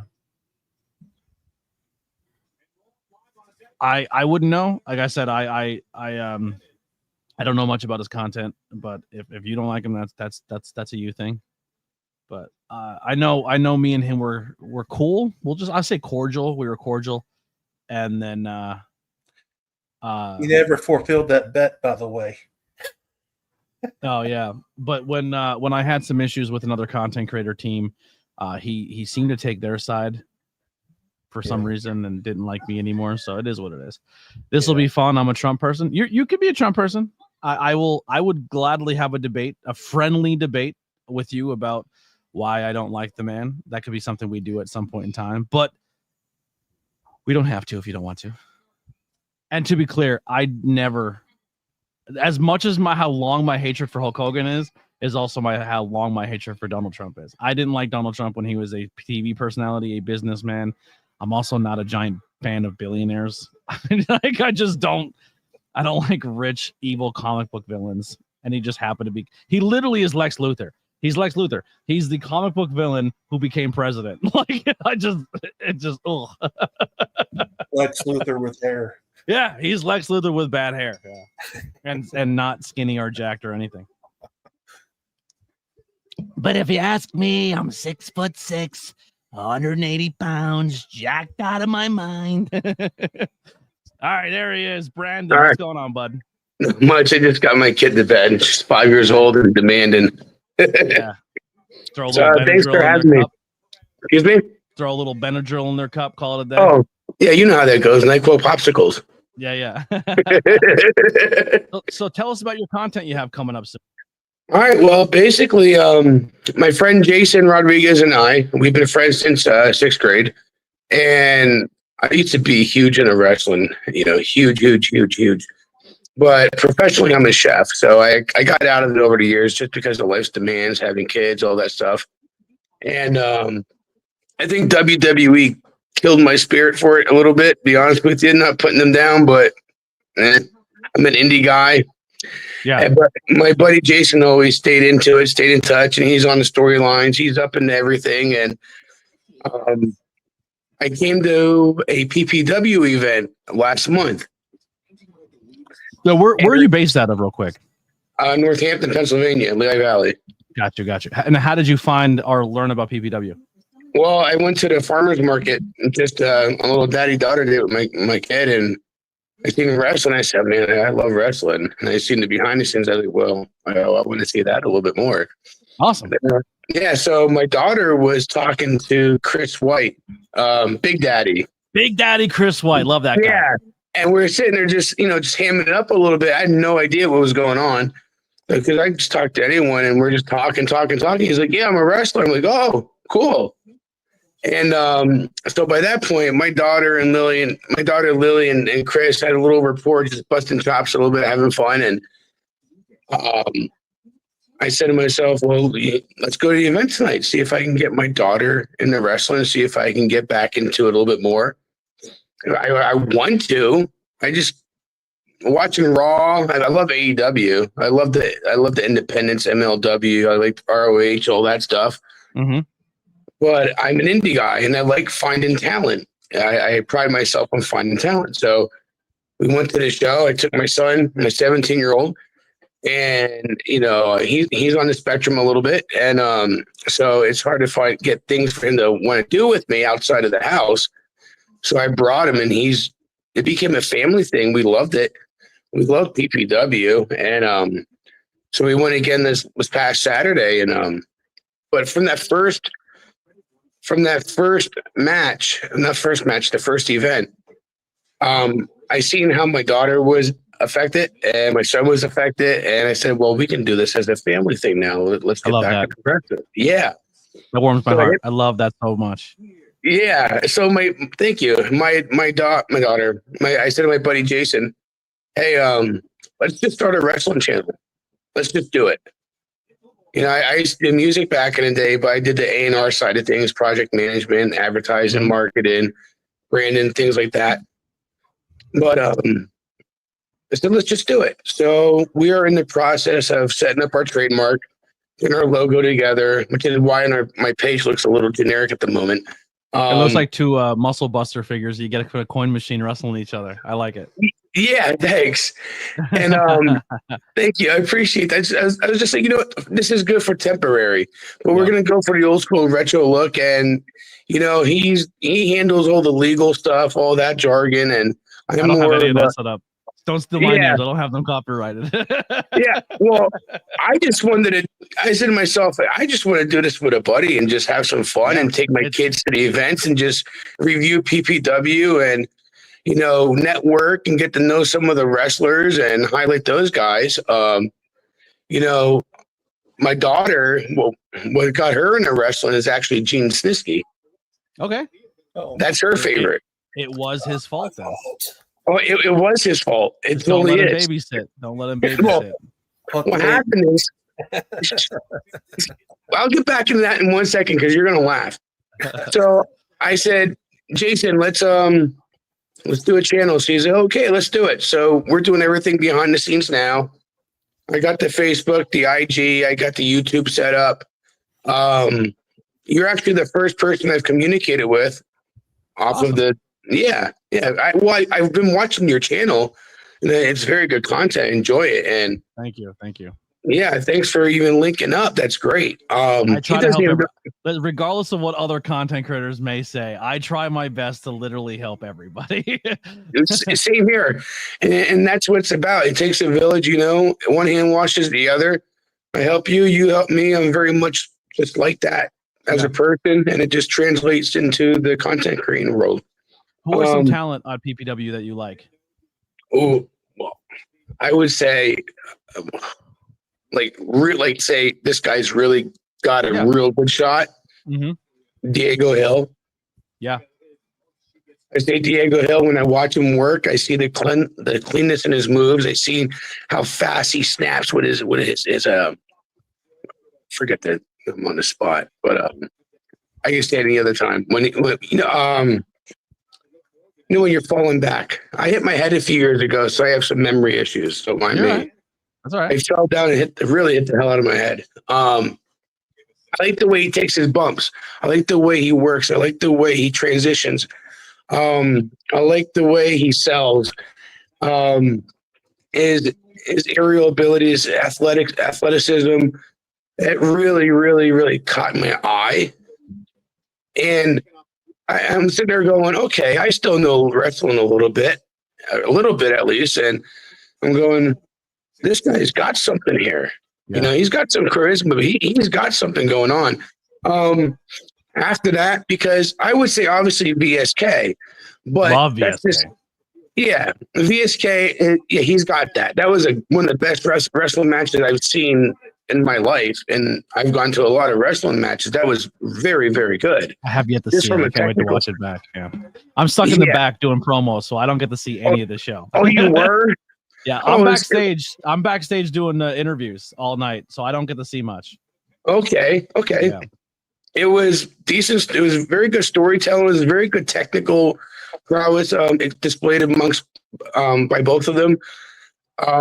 The way they sold each other's moves, the way they transitioned, the way they worked together. They probably didn't work together a lot in the past, and they did a lot of crazy shit. I don't know if I can say that, but No, you can curse. You're fine. all right, they did a lot of crazy shit, and they didn't really turn up as much as they both can, but they worked safely. And I said to myself, well, those two are freaking professionals right there. Those are two people who really know what the hell they're doing. Here's the interesting thing: VSK comes from way up in New York, and I think Yeah. Diego is down south. I think he Oh. moves. I think he comes from like Baltimore, Virginia area up. Okay. So they don't cross paths a lot. They're not two people who really work a lot on the scene together or get to touch each other a lot. So these two guys, I think, was the first time they ever worked.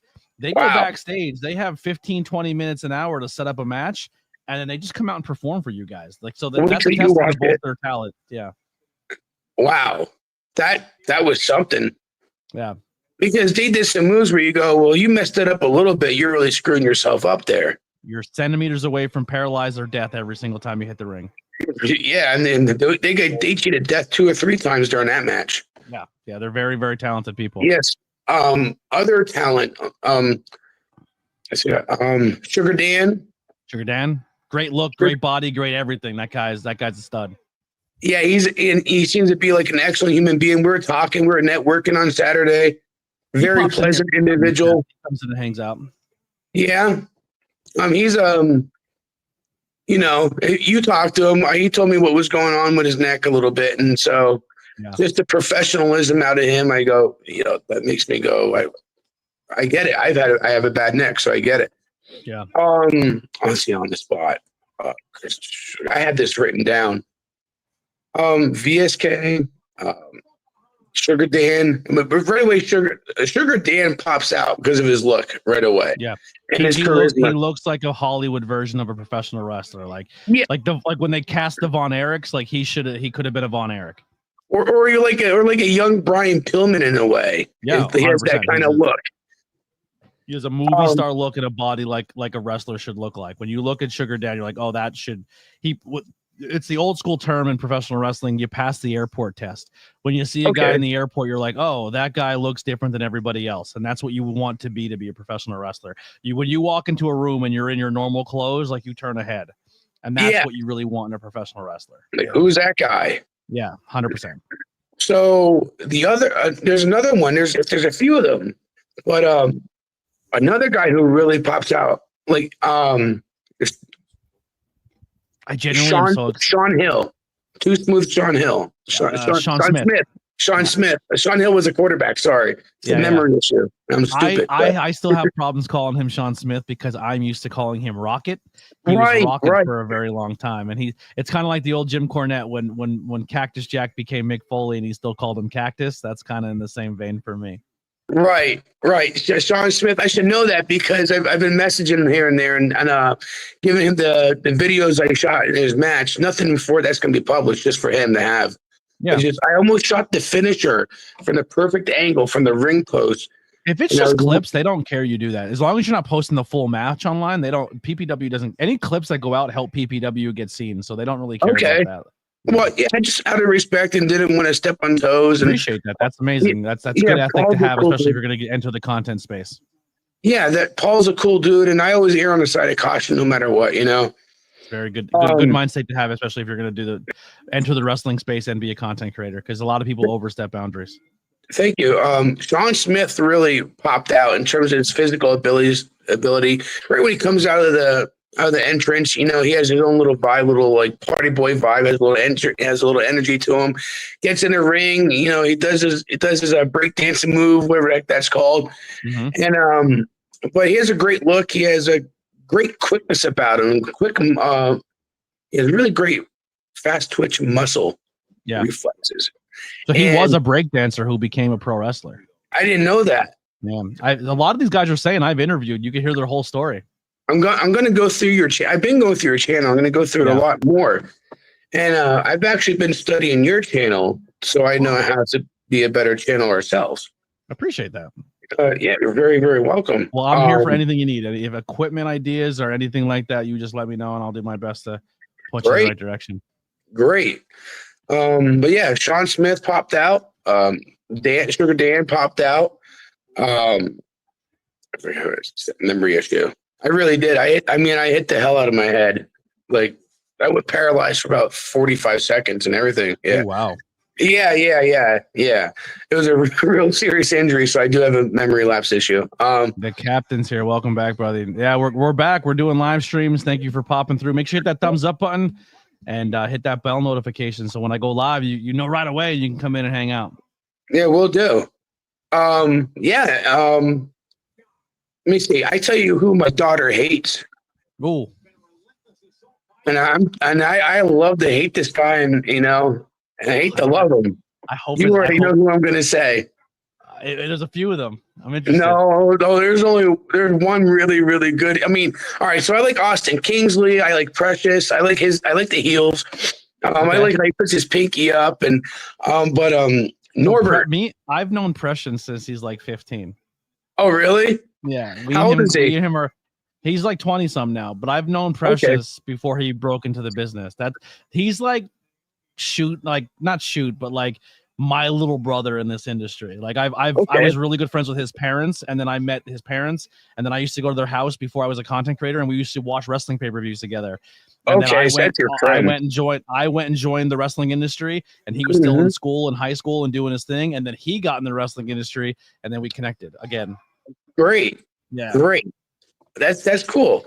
Yeah, I like how he does that. And the guy he wrestles with, the bald guy with the hairy back, I should know his name. J.S. Hawthorne. Yeah, he's a very good. I love how he stays in character. He stays in kayfabe. He really, really does that old school approach. He just keeps it. But he's one of my favorite on the wrestling scene. My favorite heel is going to be Travis Norbert. Travis Norbert, yeah, the State Athletic Commission. He's very, very good at what he does. He's a very good character. I don't want to give too much away because he doesn't like that, but right. He works his ass off. I seen before the shows and all that stuff and stuff like that. Yeah. I get what you're saying. He likes to stay in kayfabe. Yeah. He's a huge reason why PPW is running as smoothly as it does in a lot of different aspects. I'll just put it to you that way. He's very giving, and he works really, really hard. Yeah, he's that guy. Yeah. But he doesn't have to be. He doesn't have to do what he does. He can show up, perform, and leave, but he does a lot of the intangibles that a lot of fans don't even realize why the things are happening the way they're happening, or for the way you guys are able to watch it online later. He may or may not be involved in a lot of that. Right. when you're there, I won't give up anything either because that's his thing. But I noticed from watching him from afar, like, okay, wow, Yeah, that's a lot. works his ass off. So He Norbert, travels very far too. yeah, he's from Maryland, correct? Yeah, Delaware. Yeah. Oh, Delaware. Wow, it's 2.5 hours away. So he, our first show was when he came behind and hit Chris Big Daddy White with the chair and beat him up. Yeah. And so I know she's 5 and I kind of felt like a bad dad, but this is wrestling. He made her cry. No, you don't beat him up because that was her friend, you know? Yeah. And I'm sitting there, I love heels. So Yeah. this is great heel work. You're making the 5-year-old cry and yell and scream, you know? So that was her first ever since then. She's been hooked. And when we came home from that show, for the whole entire month, she's been looking at that flyer for this past Saturday show going, I don't like that guy. I hate him. I One hate second him. here. Huge All right. shot. Okay, never mind. It didn't look as bad as it did on that angle. On the other angle, it looked like Roxanne Perez literally crushed Io Sky in the back of the head really, really bad. But it was the other angle showed it was a lot safer. Oh, wow. Sorry. That's why I covered my mouth. I was like, oh, I thought she got hurt. No, I'm on your show. Yeah. No, but that was her first welcome to the wrestling world moment. It was Norbert making her cry, and then we've been talking smack. My girlfriend Lily's daughter, we'll just say she's still very youthful, and like your daughter and Santa Claus and things like that are very important to them, and they still very much believe and they're into that. Kayfabe is very much alive in this household. But when we introduced them to a lot of, so their first wrestling show they ever went to, we went to a show and I was like, hey, listen, girls, you're going to have a different experience when it comes to the wrestling business. I'm going to try to make it my best so you still have that magic. But when we go early to a show and set up, you're going to meet people and get to know people and then see a different side of them when they hit it. Just know that there's still some performance art to this. And her one daughter, Katie, eats it up. She loves it. And the other one, she likes it. She bounces back and forth, but Katie really gets invested. That's great. She got to meet Rembrandt because myself and Rembrandt and Lily are really, really good friends. Like I love Rembrandt outside of the ring. He's a really good dude. He's like one of my dudes in professional wrestling. And her introduction to Rembrandt, and then later on that night he cashes in on Facade for the World Championship. How he cashed in is he came out as Santa Claus and then hit Rembrandt with the sack of gifts. And then dumped the sack of gifts out, and it was the cash-in briefcase. And then he beat down Facade and won the cash-in. And she was so offended that you pretended to be Santa Claus. Like she wouldn't even look at him or talk to him. She hated him. She was like, "Get away from me." That's amazing. It's great work. It's great content. PPW has some really, really amazing content. It's very much. It's got me back into wrestling. You should definitely go back and show some love to their YouTube page and just go back and watch some old content because there's a lot of banger matches on there. I'm going to do that. I'm going to really, really study and. Did you get your kids a PPW cards? Next paycheck. I want them because they remind me of the Garbage Pail Kids in the way. That's exactly what we were going for. Good, that's perfect. You may recognize a face in Series 3 coming up. Okay. Yeah. So it might be my third PPW card I'm involved in. Oh, great. We're gonna have to get a few and get a bunch of autographs for the kids. Yeah, that's the best part is kids love going around getting them signed. So should I tell you the Snitsky story? Yes, please. So I was watching videos. So her favorite wrestler is Snitsky. She was short. She just kicked her in the face.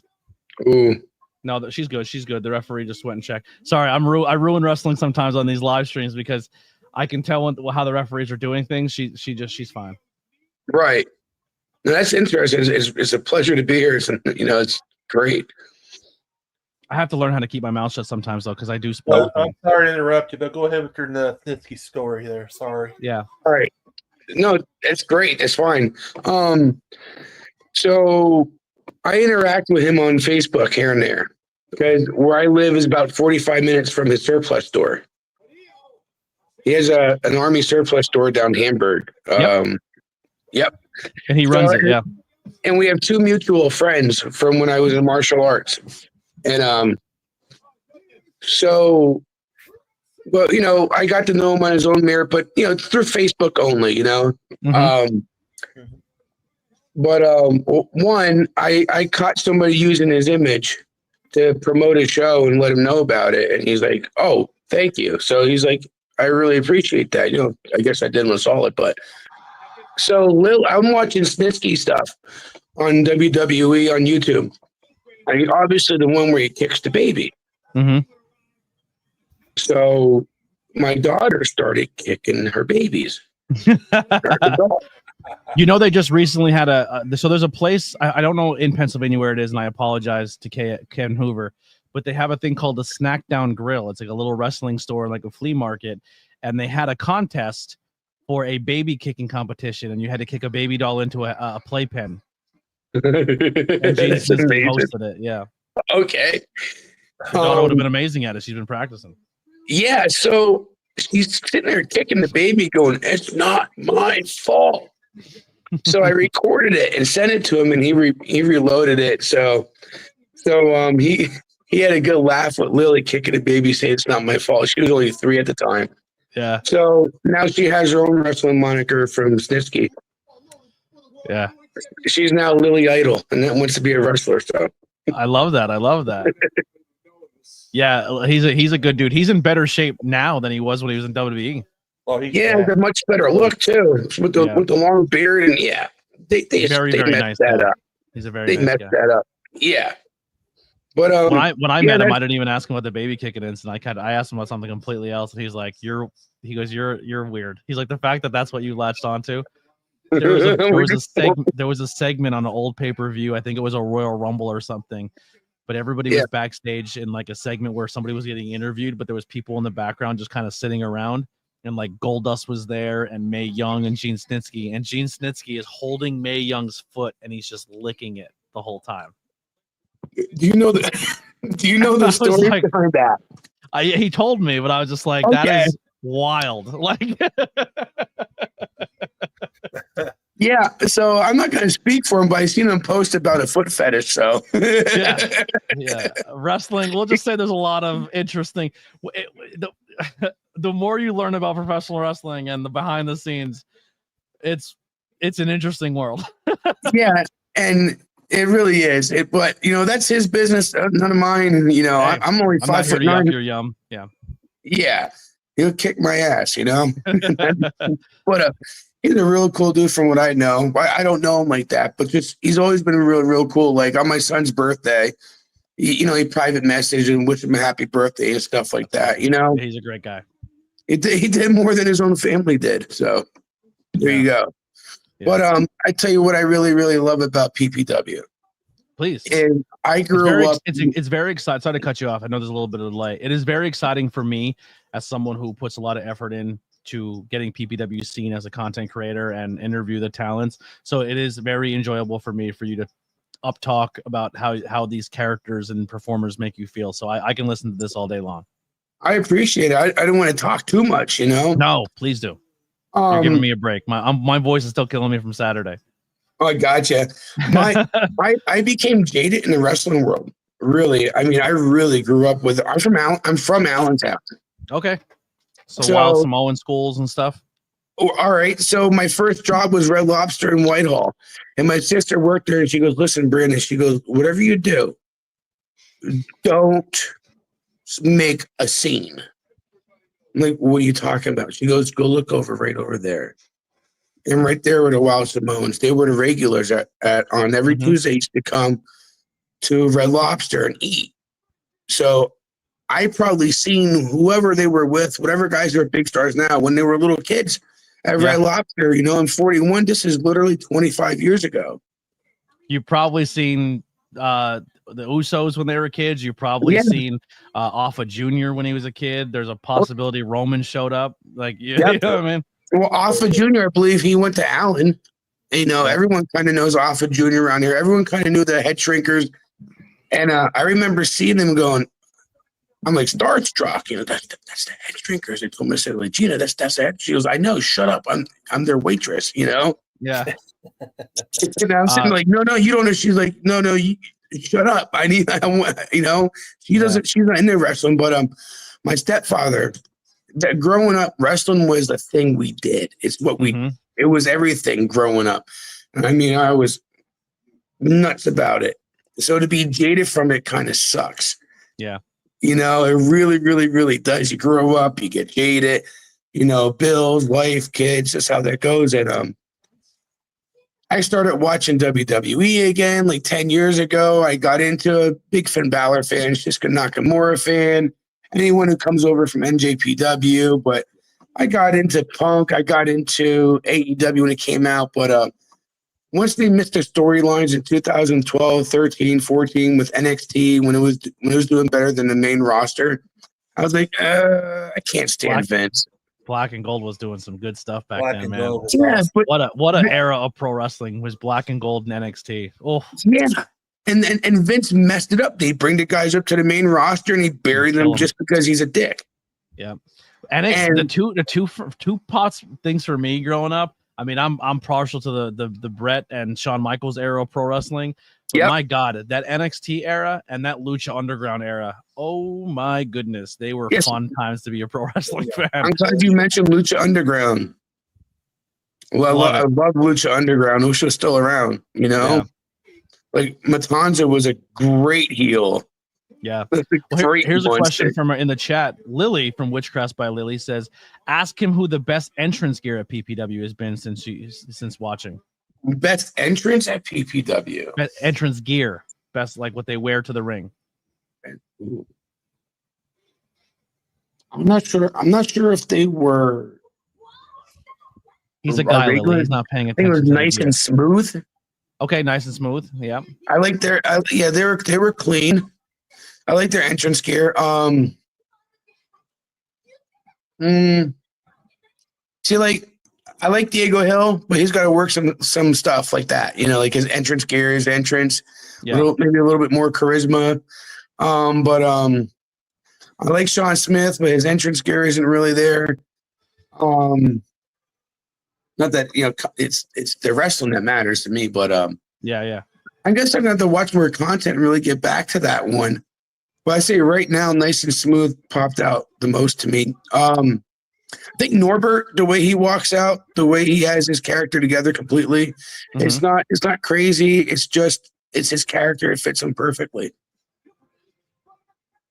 So she was probably trying to hint, hopefully, that you would say something she created, because Lily she makes a lot of gear for people, and she actually made an entrance jacket for Dio Bando. Night he won. There you go, Dio Bando. I like that. She made a jacket for Dio the night he won the championship. I'm uploading the folders as we speak, the folder photos, but so people will like this. But this is Dio coming out, and he's wearing a crop top vest right there. Oh yeah. And that's inside the vest says Bebe, and then on the back of the vest has Bando 444. But I love that. That was created by Lily. That was a Lily creation. Rembrandt comes out to this big Afghan scarf, kind of like bandit. The night they wore the championship, she's made that. She made Jem's jacket the one night. She makes some gear for people at PPW. I really like Jem's get up. I like her attire. Yeah, I really do. I do. And Jem's so entertaining. I have a promo coming out with Jem that it's awesome. Okay. Maybe if you gave me some options, but who stuck out was I think they're South Philly's finest. Yeah, they get over very well. They get a very big pop. I'm a huge Sammy Chaos fan. I love Sammy Chaos. I love Jem too. She's really entertaining. But Sammy is someone that I think should be on TV. Yeah. I was watching her work Saturday. She performed Saturday, right? Yes.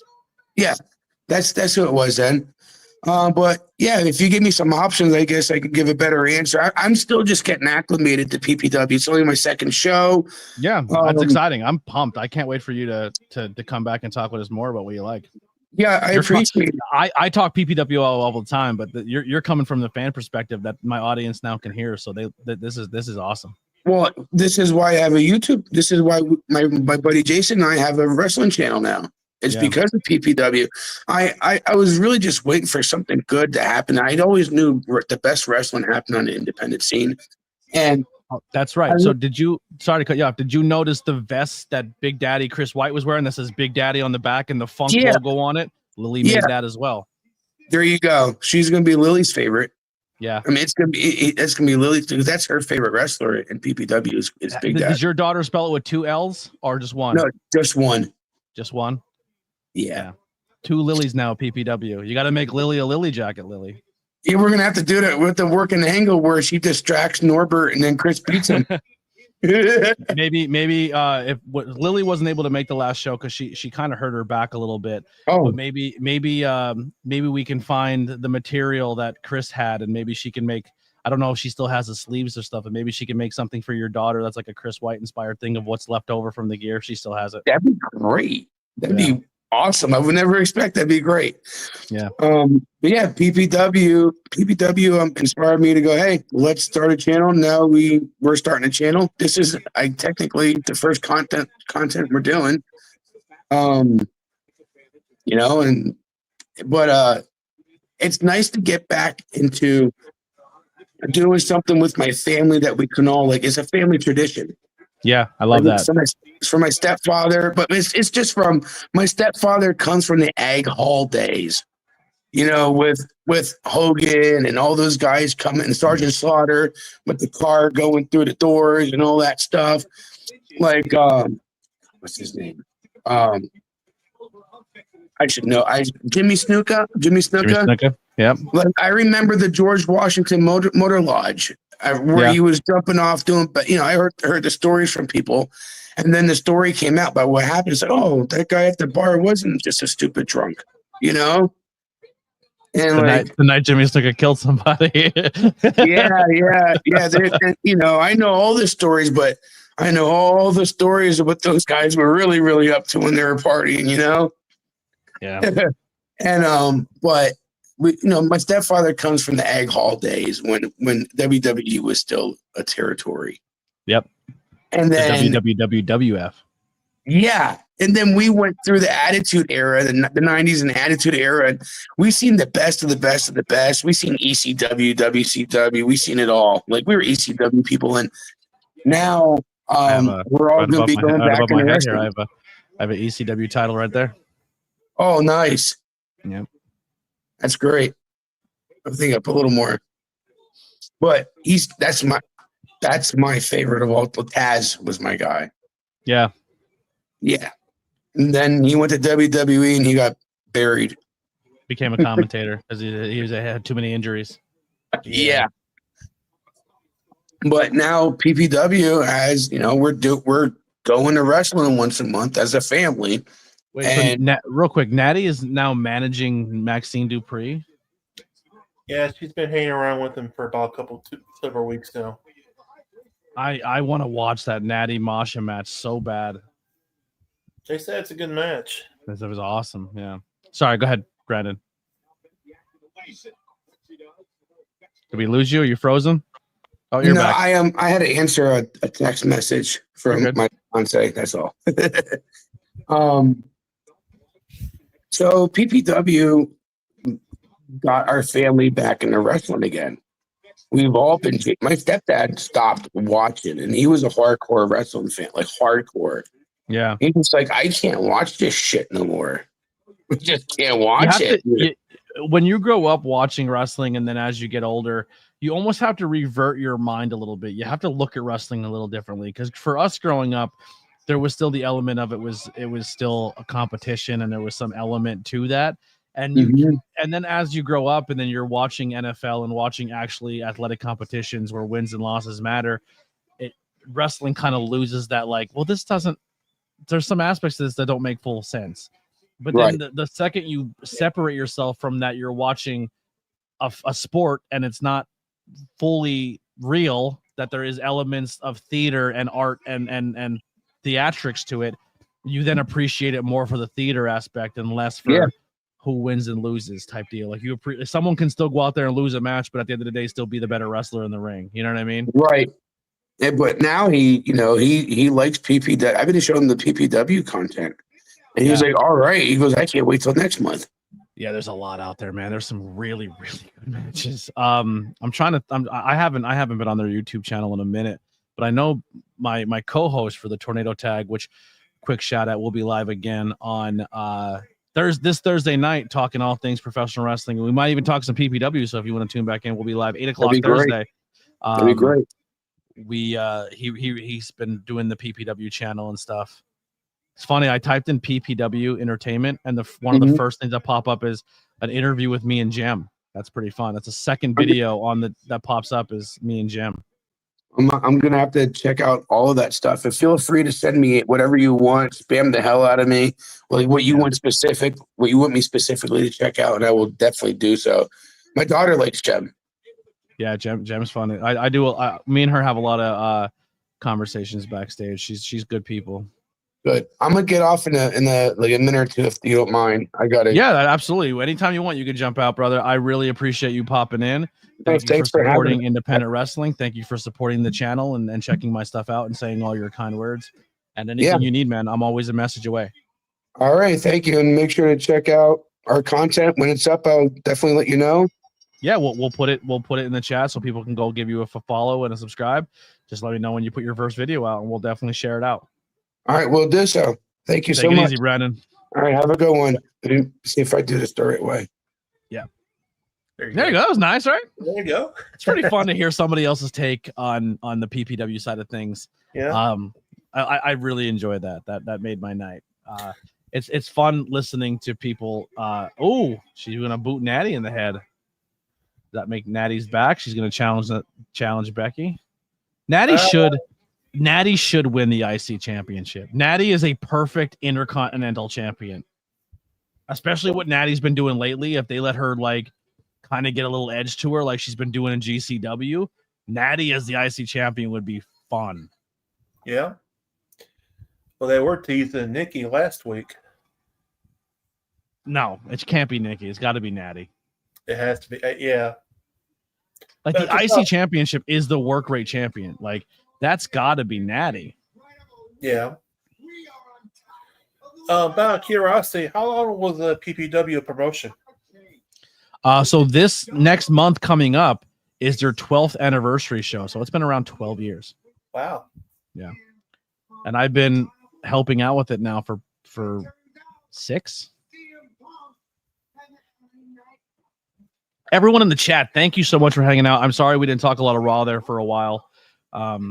But that's what you're going to kind of get with Hangout. Some people are going to pop in. You may see some independent wrestlers pop in and kind of plug their stuff and talk to you guys. This platform is open for wrestling fans to come talk wrestling, or independent wrestlers to come and talk about their content, or other content creators too. The door's open for people to come in and hang out. If the link's up for anybody, if anybody wants to jump in and come hang out and see some cool stuff, the door is open. Come on in and do so. I think Braun's going to be a major babyface next year. Tessa. Oh, I'm looking at the popular videos of the most watched videos of PPW. So we have Tessa Blanchard versus Christina Marie. We have, I was a fan at that show. We have the Product David Starr versus Anthony Bowens. Sammy Pandora versus Nyla Rose. Tennille Dashwood versus Ali Rex. Hardcore Mickey James versus the Rosebud Sammy Pandora. Team Havoc versus the Samoan Dynasty.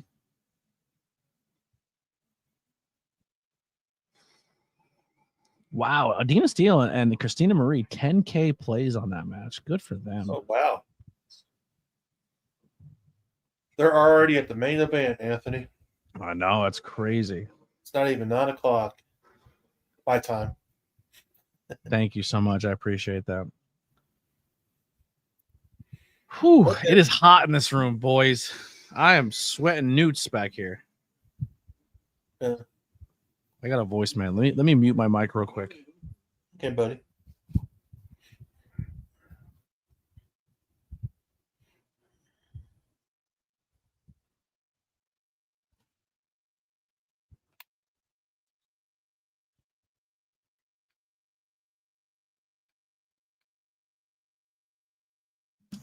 All right, we're back. How dare you? I don't know. Huh? Yeah, you're definitely not a boy. I've checked a couple times. She's a critic.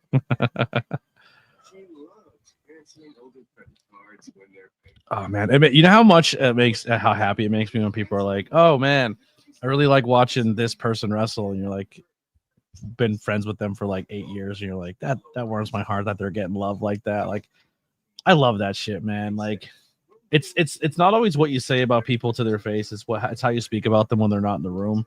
And I'm proud of a lot of them. I'm so proud of a lot of people at PPW in our local scene, because they do work their asses off, and they travel so far and have gone through so much in their personal lives. You know what I mean? It's wild. Yeah. That was funny. I seen a fan. I ran into a fan wearing a wrestling shirt. It was Will Ospreay. Yeah. And he can't even name his finishing maneuvers. Yeah. Leon the King, what's going on? Welcome back. We're live. We're doing this again. Mondays, Wednesdays, Thursdays, interviews coming back soon on Tuesdays. We're going to be a lot of ABJ alerts going live. So if you guys haven't done so already, all 5 of you watching, make sure you turn your bell notifications on and scroll down to the very bottom of my YouTube page. Subscribe to my other channels. They need love. They need help. There's a lot of channels on there that only have like 20 subscribers. We gotta kick those numbers up. I gotta look and see if I got him to make sure. Yeah. Steven sometimes forgets. He gets a little forgetful, but he'll get there. We'll get Steven back on track. Hey, can't help it. I forget every once in a while. Listen, I haven't been around, Steven. I know. I'm just happy you remembered who I was. You know what I mean? Yep.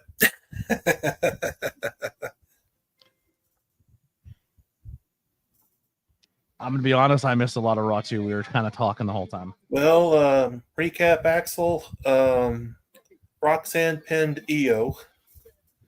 Yeah. The Sitchin with the damage control. Asuka's mad at Io. Exactly sure how to start this, but And Becky beat Maxine. how it got here right now. I've been So that's pretty much it. What's going on so far? almost 13 years, and I've never felt the way I feel. Now I hope Bailey stays with WWE. want more, but feel less. I hope she doesn't go to AEW. I would love her in AEW. I'm gonna be honest. I think she'd be sick there, but I don't think she's leaving. If AEW, if WWE keeps doing this angle though, where they fire people just to get people excited, I don't know how I feel about it. Yeah. Have I ever watched High School Musical? Never. I've never seen High School Musical. I know we're all in this together. I don't know if that's a dance move, but that's what I feel like they say. The only reason I know that is because when I went to Disney one time, they had a parade, a musical parade, and they just kept walking on the street going, "We're all in this together." And I was like, what the fuck is this? And the one lady's like, "That's High School Musical." And I go, I don't know what that is. I haven't watched not one episode of that. No one clipped that, by the way. If you clip that, you're dead to me. I'll kill you. Leon says the best Disney movie ever. The best one ever? Oh, so this is where I need you guys, right? So I want to go live, right? So just like how we're doing watch alongs and hangouts, I want to do hangouts, but I want to do hangouts on Not Cool in High School, or hangouts on Not Cool in High School, or hangouts with Banging Beers where we just crack a beer and everyone joins and we could put you in the screen and we can just chat. Because these are the conversations I want to just go off on a 45-minute tangent and get everybody involved in. I want to be like TikTok where I can put like 6 guests in and we can debate our best Disney movies ever. Or like, here's a crazy one. I seen it on a TikTok. Sorry, Lyra, I'm gonna skip your promo, but like, because I'm pumped right now. But I was comparing. This is tough. I need everyone in the chat waking up. All right, everyone, wake up. I need you alert and paying attention right now. Head to head, movie for movie. I have to get like the movie list going on, but this is what I want to do. Who has the better filmography when it comes to movies between Adam Sandler. Now you hear Adam Sandler, you're like, easy win. Adam Sandler's the GOAT versus Will Ferrell. Now it gets tricky. Now it gets tricky. That is a head-to-head competition. That brings fucking fire. And that debate right then and there alone, where we put this movie versus this movie, like, what's Adam Sandler's best movie, in your opinion? There's some good ones. Just give me one. Give me one that sticks at your top of your head, or somebody in the chat. Give me one. What's that one? Billy Madison. Billy Madison, great movie. So Billy Madison versus Step Brothers. There you go. That's a hard fucking pick. Yep. Waterboy versus what? Everyone going to talk to EO right now? Yeah, dude. EO versus versus Stephanie Valkyrie will be sick. I want to see that match now. Yeah, for Paris. Yeah. Will Ferrell is funny. Is better. I don't think Will Ferrell is funny. So that it really comes down to who your preference is, but I love both of them very, very much. I think they're both super entertaining. But Will Ferrell has some banger movies and made some banger collaboration movies. He's just, I don't know. Will Ferrell versus Adam Sandler's heavy hitter. That's what I want to do. I want to do live streams where we just come and just talk horror, or we just talk like Big Daddy versus Talladega Nights. I love Big Daddy, one of my favorite movies of all time. But I can't say it's a runaway from Talladega Nights because I love Talladega Nights too. I'm going to tell you right now, Elf will lose every time for me. I am not an Elf fan. I'm not an Elf fan. I got another Will Ferrell movie for you. Old School. Old School. Old School is a tough movie to beat. Old School's really funny. Yeah. Like, crazy. That is a crazy debate. Mm-hmm. Or Ron Burgundy movies. Oh, Anchorman movies. You know what I mean? Like, what? Daddy's Home. Anchorman. The Other Guys. Like, and then you have some like mid-carters. You have like Night at the Roxbury. You have Blades of Glory. But then you have some sleeper hits like Semi-Pro and Kicking and Screaming. You know what I mean? Like Austin. I mean, he's not a major character, so I can't really say like Austin Powers. But like, there's some heavy hitters in there. Mm-hmm. Who's a better director, Christopher Nolan or James Cameron? So now we're doing this. I love Leon. Hit the bell notification. We will do a Not Cool in High School stream where we will just talk movies and stuff all day long. But this is what I want to do. When I come back live, this is the shit I want to be doing. I could talk movies all day, man. I know. It's great. It's great stuff. Actually, I was just invited to go back on a podcast, possibly in 2 or 3 weeks. You'll be seeing me soon on Metal Geek's channel. We're going to be doing a top 10. I don't know what I'm going to do for my top 10 yet. Top 10 what? Movies?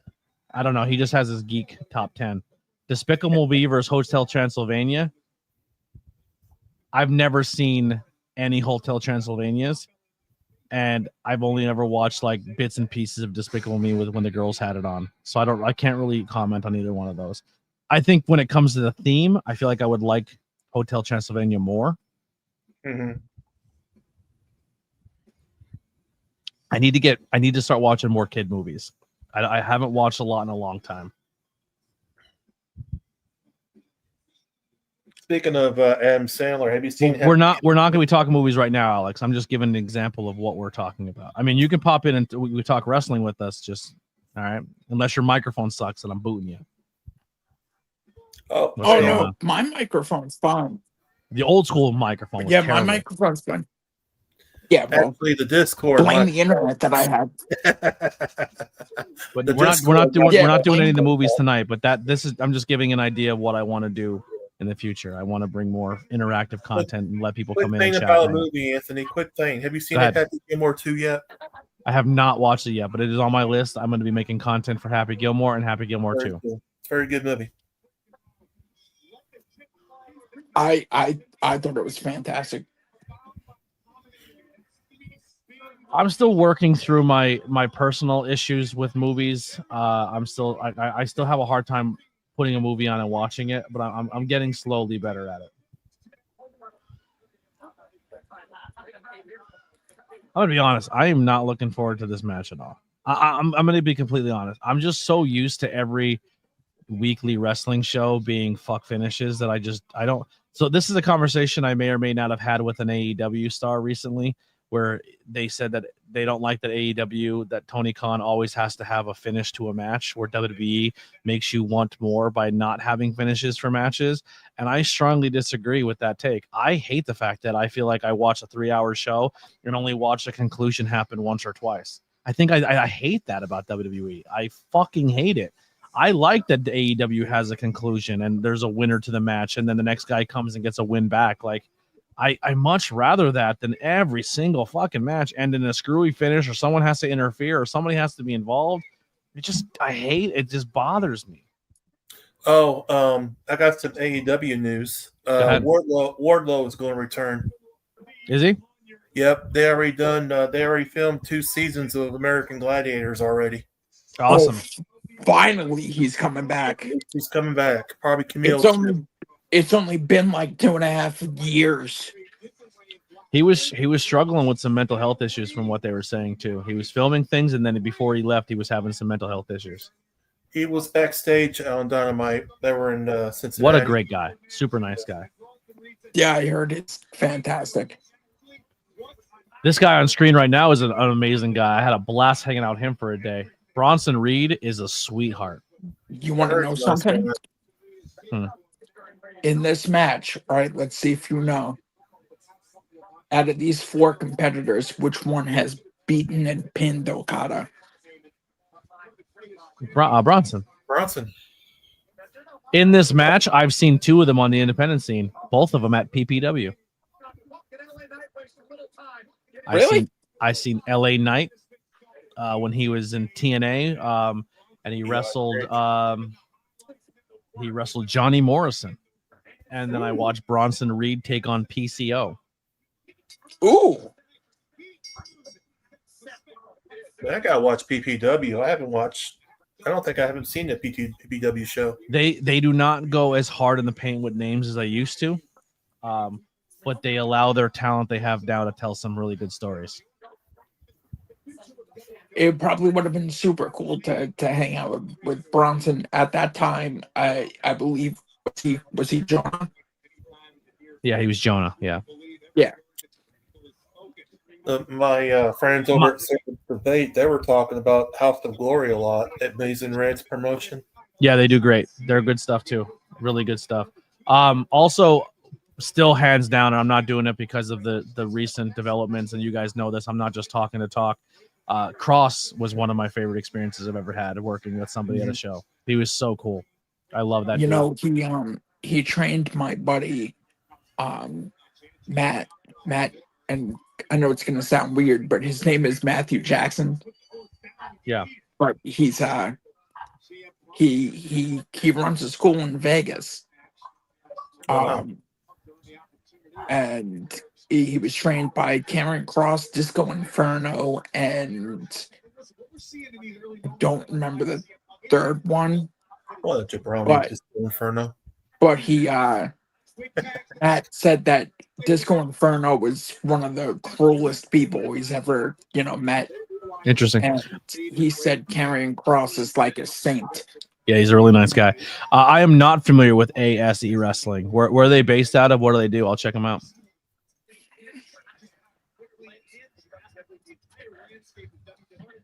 ASE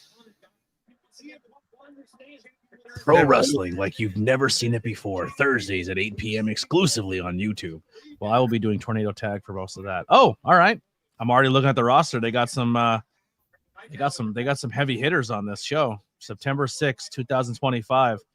Just the top billing people already. Cedric Alexander, Jada Stone, Bishop Khan, Savannah Evans, Jonathan Gresham. It looks like an all-black show, like an all-black promotion. Huh. This looks pretty sick. Well, I mean, if Jonathan Gresham can actually work again. I'm worried about him. Yeah, he may not be on that January, that September 6th show, but Darius Carter is involved in that promotion. Isaiah Bronner, this Aaliyah James. Aaliyah James is a sweetheart. Where are they?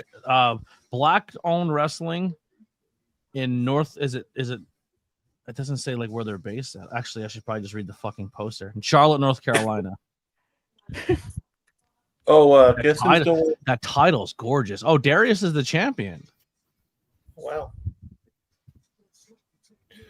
I love Darius Carter. Oh, guess who's making appearances now? Buff Bagwell after he got his leg amputated. Yeah. That poor guy. I'll tell you what right now. Just if you're not aware of her on the scene, follow Jada Stone. She is a gangster. She's so good. That name sounds familiar. So Jada Stone had some people talking about her during Philadelphia WrestleMania weekend, because Jada Stone worked with, I guess she like went to WrestleCon as a fan, and she gave Bailey one of her shirts, and Bailey wore her shirt at the press conference.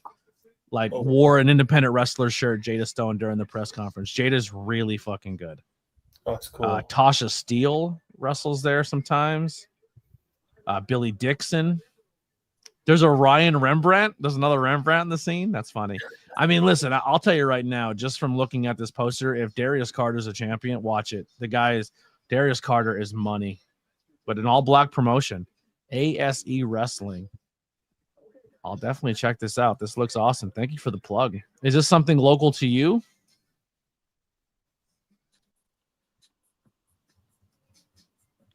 I'm going to follow. Raw's going to be in Philly next week. Oh, yeah. When is AEW doing the 2300 run? Let me go look real quick. Oh, my God. I'm so sick of looking at this American beer commercial. Go away. I wish they'd get rid of it. Oh, just He's get dead. rid of. Just delete him. He can't be. He passed away. What better way to what better way to forget now? August 27th, Anthony. I'm talking about black excellence on screen, and Hulk Hogan shows his face. Get this guy out of here.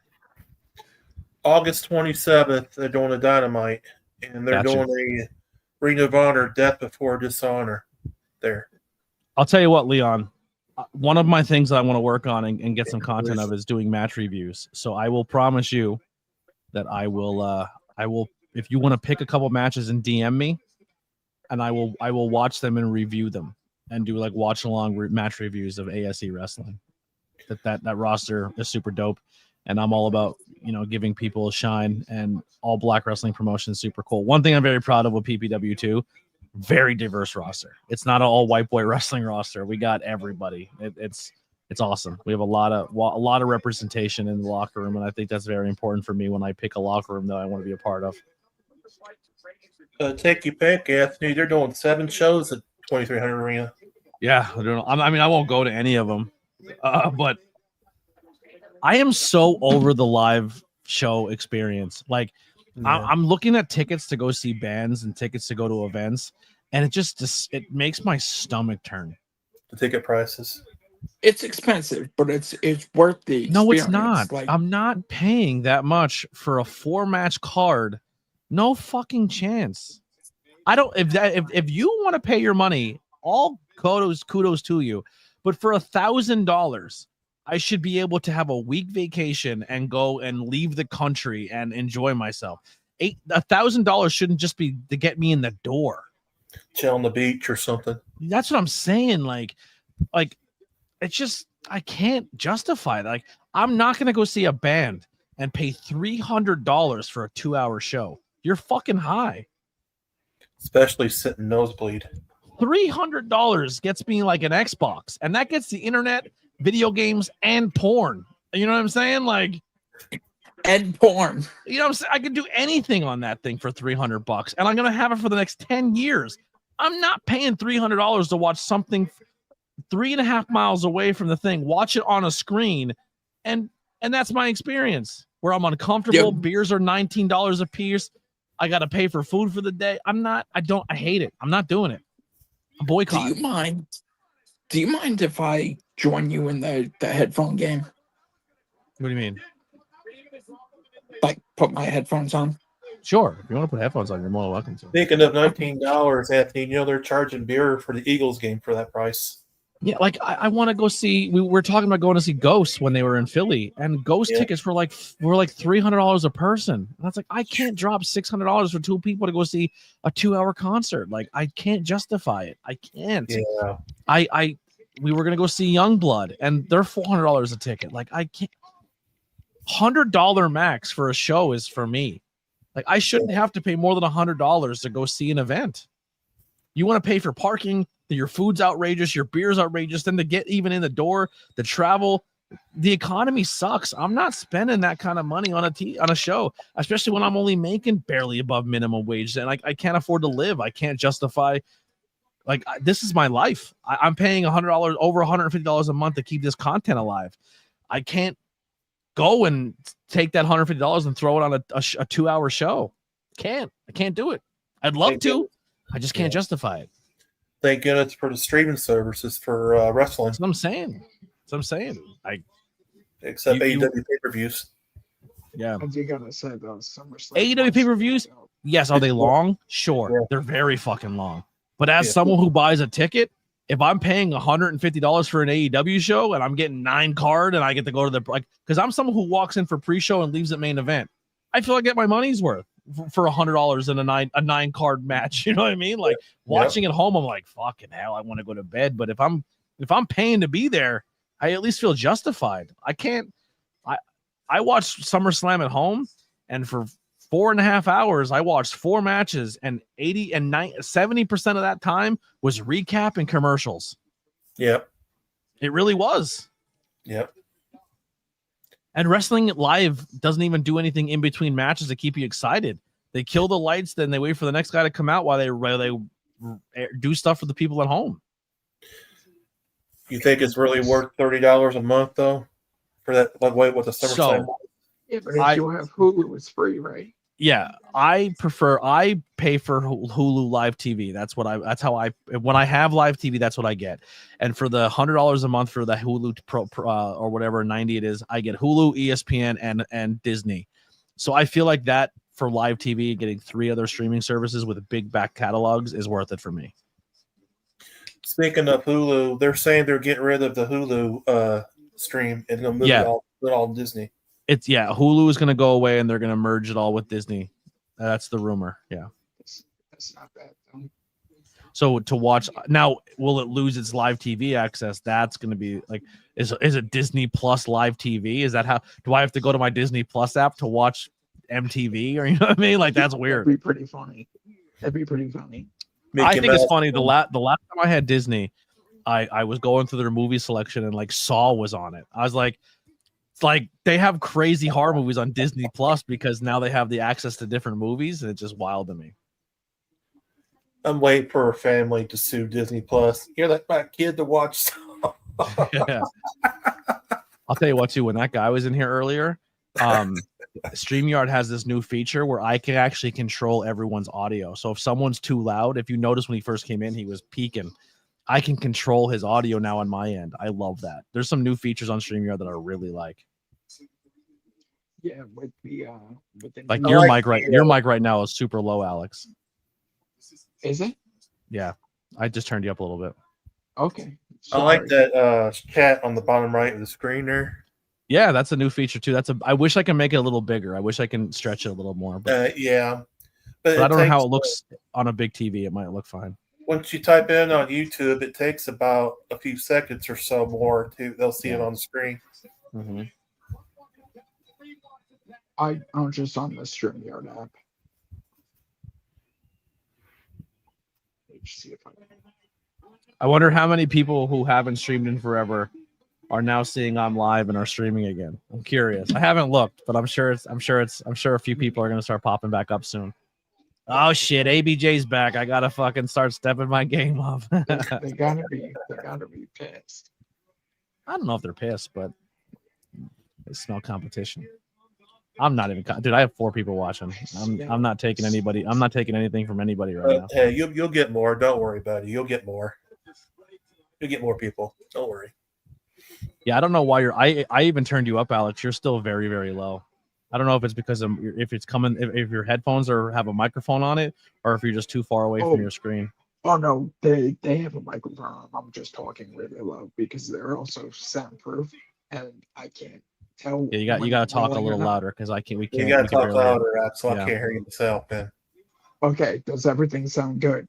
Yes, that's a good You're tone. good. Okay, Yeah. I'm sorry.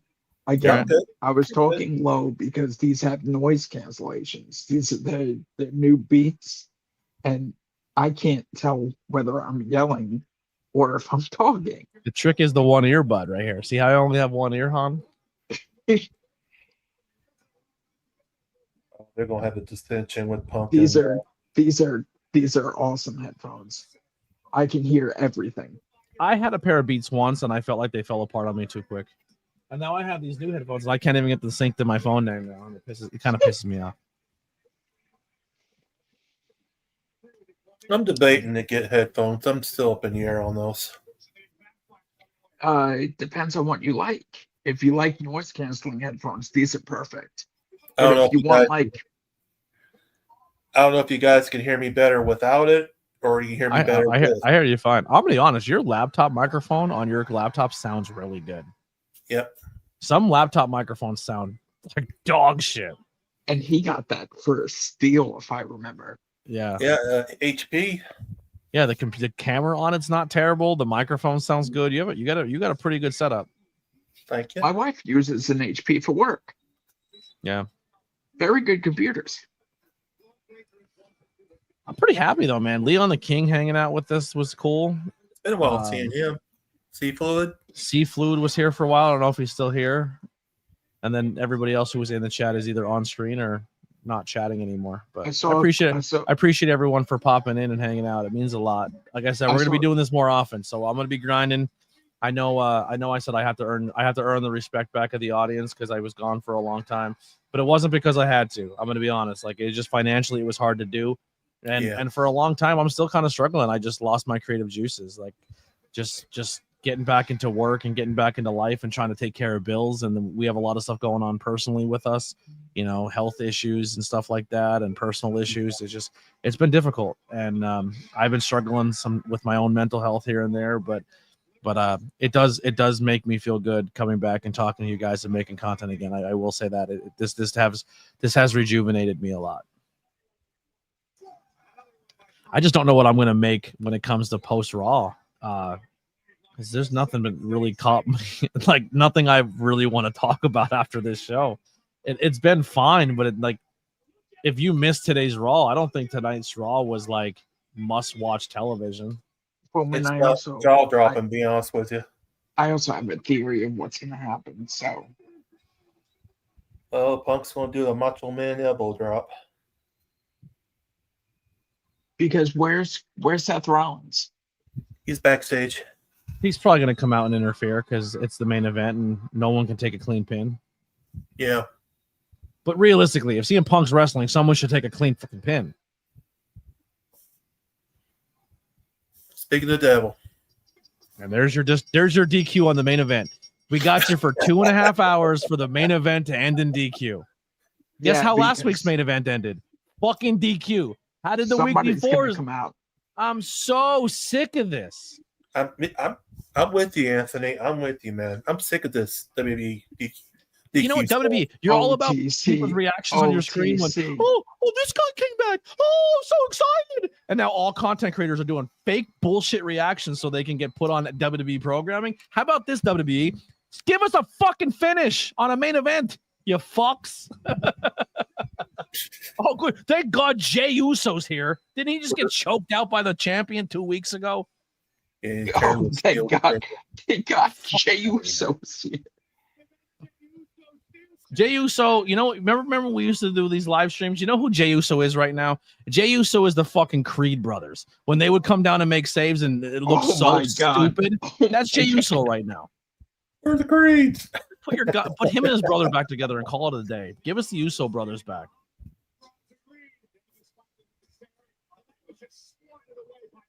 Cross and Reed just punched through that chair like He the punched the Hulk. chair, but Jey Uso blocked his punch. So he could punch through steel, but not Jey Uso's hands.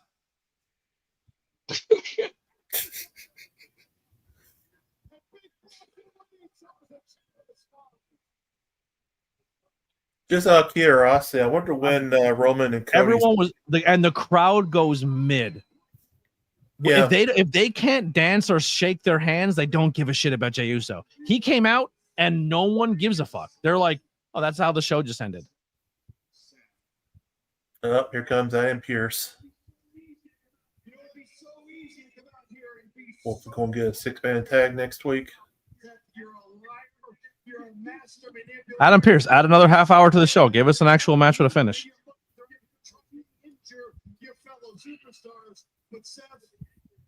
I'm not going to be angry about it. Instead, I'm going to see all of this. Probably put it Clash of as an Pairs. opportunity. Get in the ring and make this a triple threat tag and have a half hour to go. For the World Heavyweight Championship. Triple threat. Because it's simple, Seth freaking Rollins. You just earned a freaking opportunity to defend the freaking World Heavyweight Championship, and you will at Clash in Paris against main event Jey Uso. Oh, fatal four-way. And Jay versus Seth. Why does Jay get a rematch? He got choked out cold on television. Agree.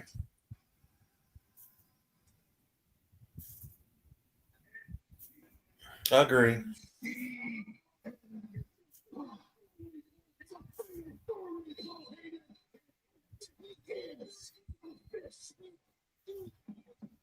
Oh, it's a fatal four-way, Anthony.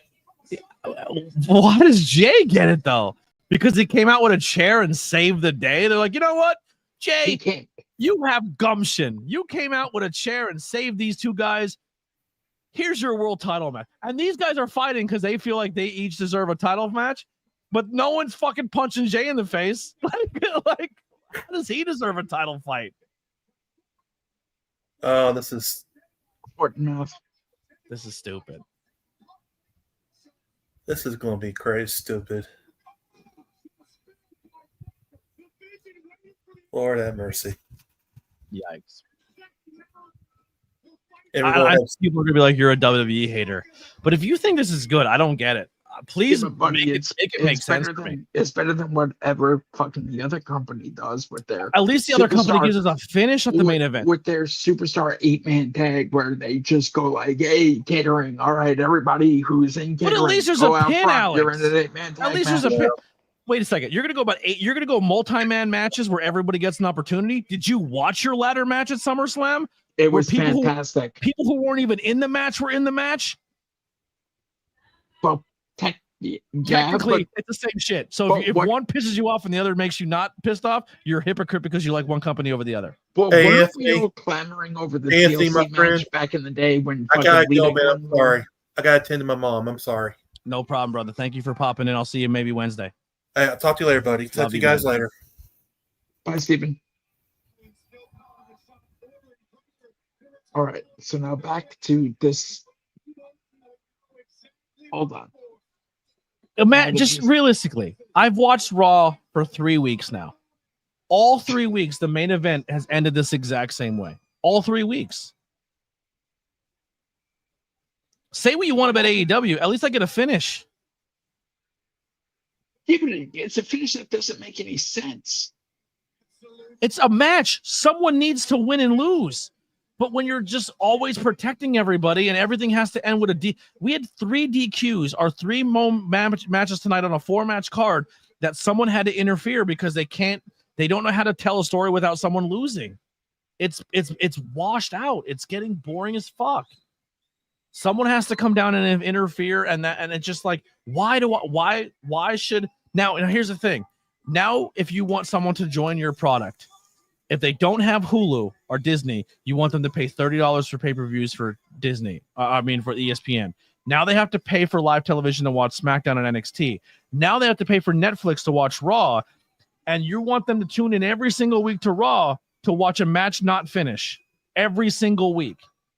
How do you justify that as a company? You don't, because the fan base of this product will take any shit you shove down their throat and they'll love it.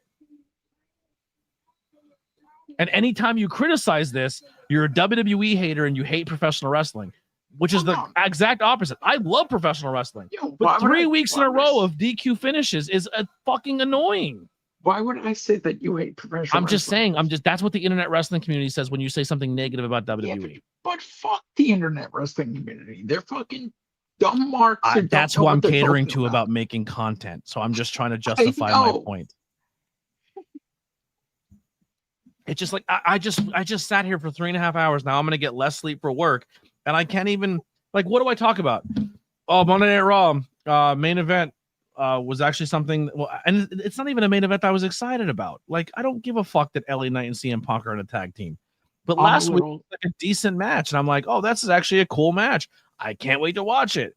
Fuck finish. Oh, I'm gonna see Penta versus this guy this week. Penta versus Seth Rollins. Fuck finish. It's like, Jesus Christ. AEW will say, hey, this week on AEW, we're going to get Kenny Omega versus this guy. And it's a fucking match. And someone wins and someone loses. And you're like, I'm really happy I watched that match. That was really good. I see 2 big names on a match on WWE, and I can almost guarantee you that it's not going to end clean. Because they don't do it. I don't know. Now, if you give me like, insert mid-Carter here versus CM Punk, there's an 80% chance it might end clean. But then after the match is over, someone's coming out to fight CM Punk so we can hype everybody up with an interference and get them excited for next week. But just like that format is getting old, man. Now, what happened, I saw on Instagram, I think that you were talking. What happened with Solo? He was on Raw. Oh, Solo came out and jumped. He got involved in the Sami Zayn match because it was Sami Zayn versus Rusev, and Rusev's last match. Now we've all heard that Rusev and AEW didn't want to lose and didn't want to take losses. So last week, him and Sheamus ended in a count out. So now we had Rusev versus Sami Zayn, which ended in a DQ when Sami was about to win because Solo and his crew came out and beat up Sami. And then Sheamus came out and brawled to the back with Rusev. So that was another match tonight that did not have a conclusion. It ended with 2 people coming out and getting beat up. Io Sky versus who the fuck did she wrestle? I don't even remember. But that match ended and people getting involved and screwy finishes. Like it just most of the. I don't get it. I don't fucking get it. I don't understand how this is exciting for people. Like. I could see if it happens once and every now and then, but bro, every fucking week, it's just like I don't even get excited when they announce a match that actually is going to be a fun match to watch because I know it's not going to end. It's not going to. They're not going to give you anything.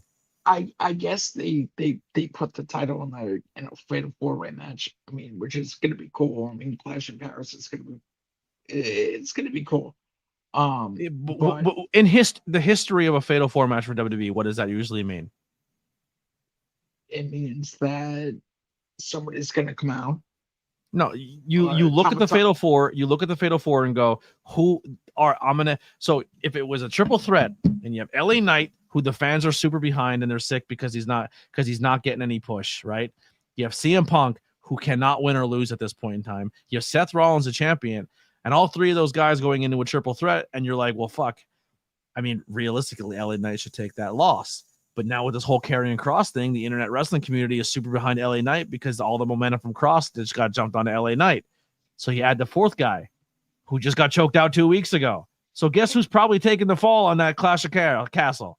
Jey Uso. And I shouldn't fucking look at that and go, this is the history of your company. I'm not surprised when it happens. Yeah, but we've done it already with the AEW shows as well. AEW hasn't been like when you have a 4-way in an AEW match. I mean, sure, you can see the format of a guy winning and keeping it, but at least they put a fucking match together. Yeah, I mean, this was put together way too fast. It'll be a good match, decent match. It's not going to be no like 5-star match, But what would have been better is if fucking Adam Pearce came out and didn't put Jey Uso in, but fucking The Jey instead Uso of adding CM Punk, Jey it should Uso have been, makes no sense. Makes should have zero been sense. Roman Reigns. But Roman in the match, Now, if Roman's in the match, who loses?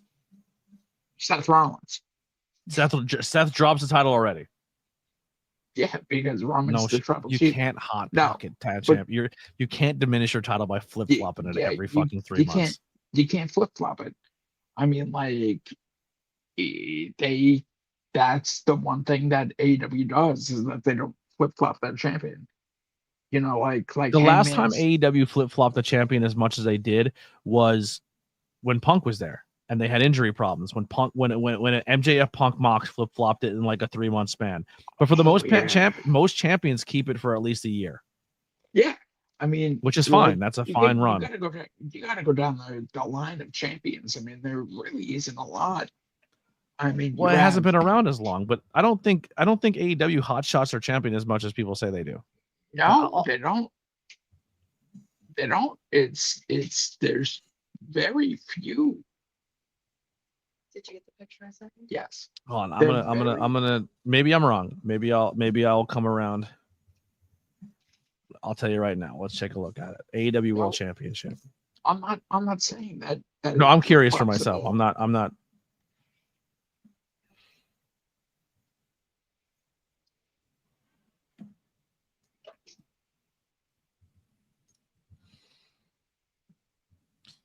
What the fuck?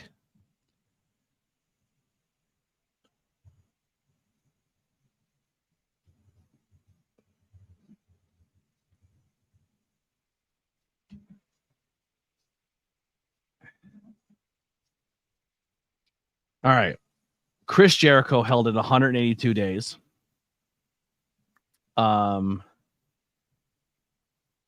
Moxley 277, Kenny Omega 346, Hangman Adam Page 197, CM Punk 87 days, Moxley 59 days, Moxley again 11 days, CM Punk 3 days. So that's when it flip-flopped around because injuries and shit was going on. Then it was vacated. No, CM Punk held it for 3 days because that was after Brawlout. Yeah. When they had the whole thing where I'm going to win in my town and then you end up in your town. Yeah, and then CM Punk unfortunately got into the fight backstage. Yeah, the injuries and shit happened. So that was the nightmare. But then John Moxley had it for 59 days. Then MJF had it for 406. Samoa Joe for 113. Swerve for 126. Danielson for 48 days. But Danielson's 48 days was fucking a good 48 days. Moxley again for 273, and then Hangman Adam Page for 26. So the belt came into fruition in 2019, which is 20, 21, 22, 23, 24, 6 years ago. In 6 years, we've had 13 champions, or 14 champions. Which isn't bad. No, I don't think that's terrible. And I don't think there's a champion in there that I'm like, how the fuck did that person get the championship? Like, I'm cool with every champion on there. Moxley, MJF, Kenny Omega, Hangman Adam Page, Chris Jericho, Swerve Strickland, Samoa Joe, CM Punk, Danielson. If anything, I mean, the only one that was kind of a throwaway champion, it was kind of like a participation, thank you for your services, was Danielson. Yeah. Because Danielson didn't want the title, but the company wanted him to have it. So let's do this. Well, I can't even do WWE because there's 2 sets of world champions. So I'm not even going to go through and see how many people held the championship in 6 years. But the one championship wasn't in the last 6 years. Yeah, where Roman had the one for almost fucking 4, but he flip-flopped it back and forth between like Lesnar, and then there was some flip-flopping there when your big superstars wanted to come in for a couple months. All right, fuck it, I'll do it. Let's just do it. If we're going WWE Championship, which one do you want to do? Universal or? I guess WWE title, the main title, the one that Cody has right now.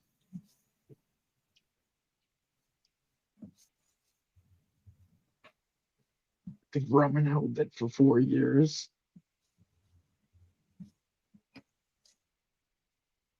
Before Roman, it was the Fiend or Braun Strowman. All right. So what did we go back to? 2019 for AEW? 19. All right, so Seth, we'll go to 19. Seth Rollins, Lesnar. Sorry, Seth for 98 days, Lesnar for 28, Seth for 81, The Fiend for 119, Goldberg for 28 days, Strowman for 150 days, The Fiend again for 7 days, then Roman Reigns for 1,316, and then Cody Rhodes for 379 or 78. Yeah, that would be the Universal Championship. And now right? they're saying it's discontinued. It's not called the Universal Championship anymore. Yeah, that's the Universal Championship. But what about the WWE Championship? Oh no, that would be more because Big E won it, and then Would that be the World Championship, or is it? I think it would be the World. This is what I'm saying. That Heavyweight this fucking title is Championship, so confusing. because I think that's the title that turned into the World I don't know. Heavyweight Their Championship. championships confuse me. But all right, I'm gonna jump out of here. I got work tomorrow. It's almost 11 o'clock at night. Thank you everyone who tuned in. Everyone for hitting the thumbs up. If you're watching this back later, thank you for the love and support. We'll see you guys next time. I'll give you another, and I will be back. I don't know if I'll be back tomorrow night. I don't really have any interviews planned or anything going on. Keep your bell notifications on. Maybe I'll surprise you, or maybe I'll work something out with somebody where we do an interview midway through the day. If you know anyone that wants to be a guest or you think would be a great guest, send them my way. I am taking bookings now. They will go quick, so get them through while you can. Also, Wednesday, we'll be here for Dynamite, and then we'll be back Thursday for Tornado Tag Podcast. We're going to talk Lesnar. We're going to talk Hogan. We're going to talk SummerSlam and the ESPN deal. We're going to talk a little bit of everything that's going on in and out of professional wrestling. We'll see you guys next time. Love you. Thank you for Steven. Thank you for I'm having a brain fart. Brandon for popping in, and then Alex here at the end. Everyone who engaged in the chat, you guys were all amazing. That's going to end it for us. We'll see you guys next time. Hang out with ABJ Wednesday night Dynamite. We'll see you then. Bye-bye.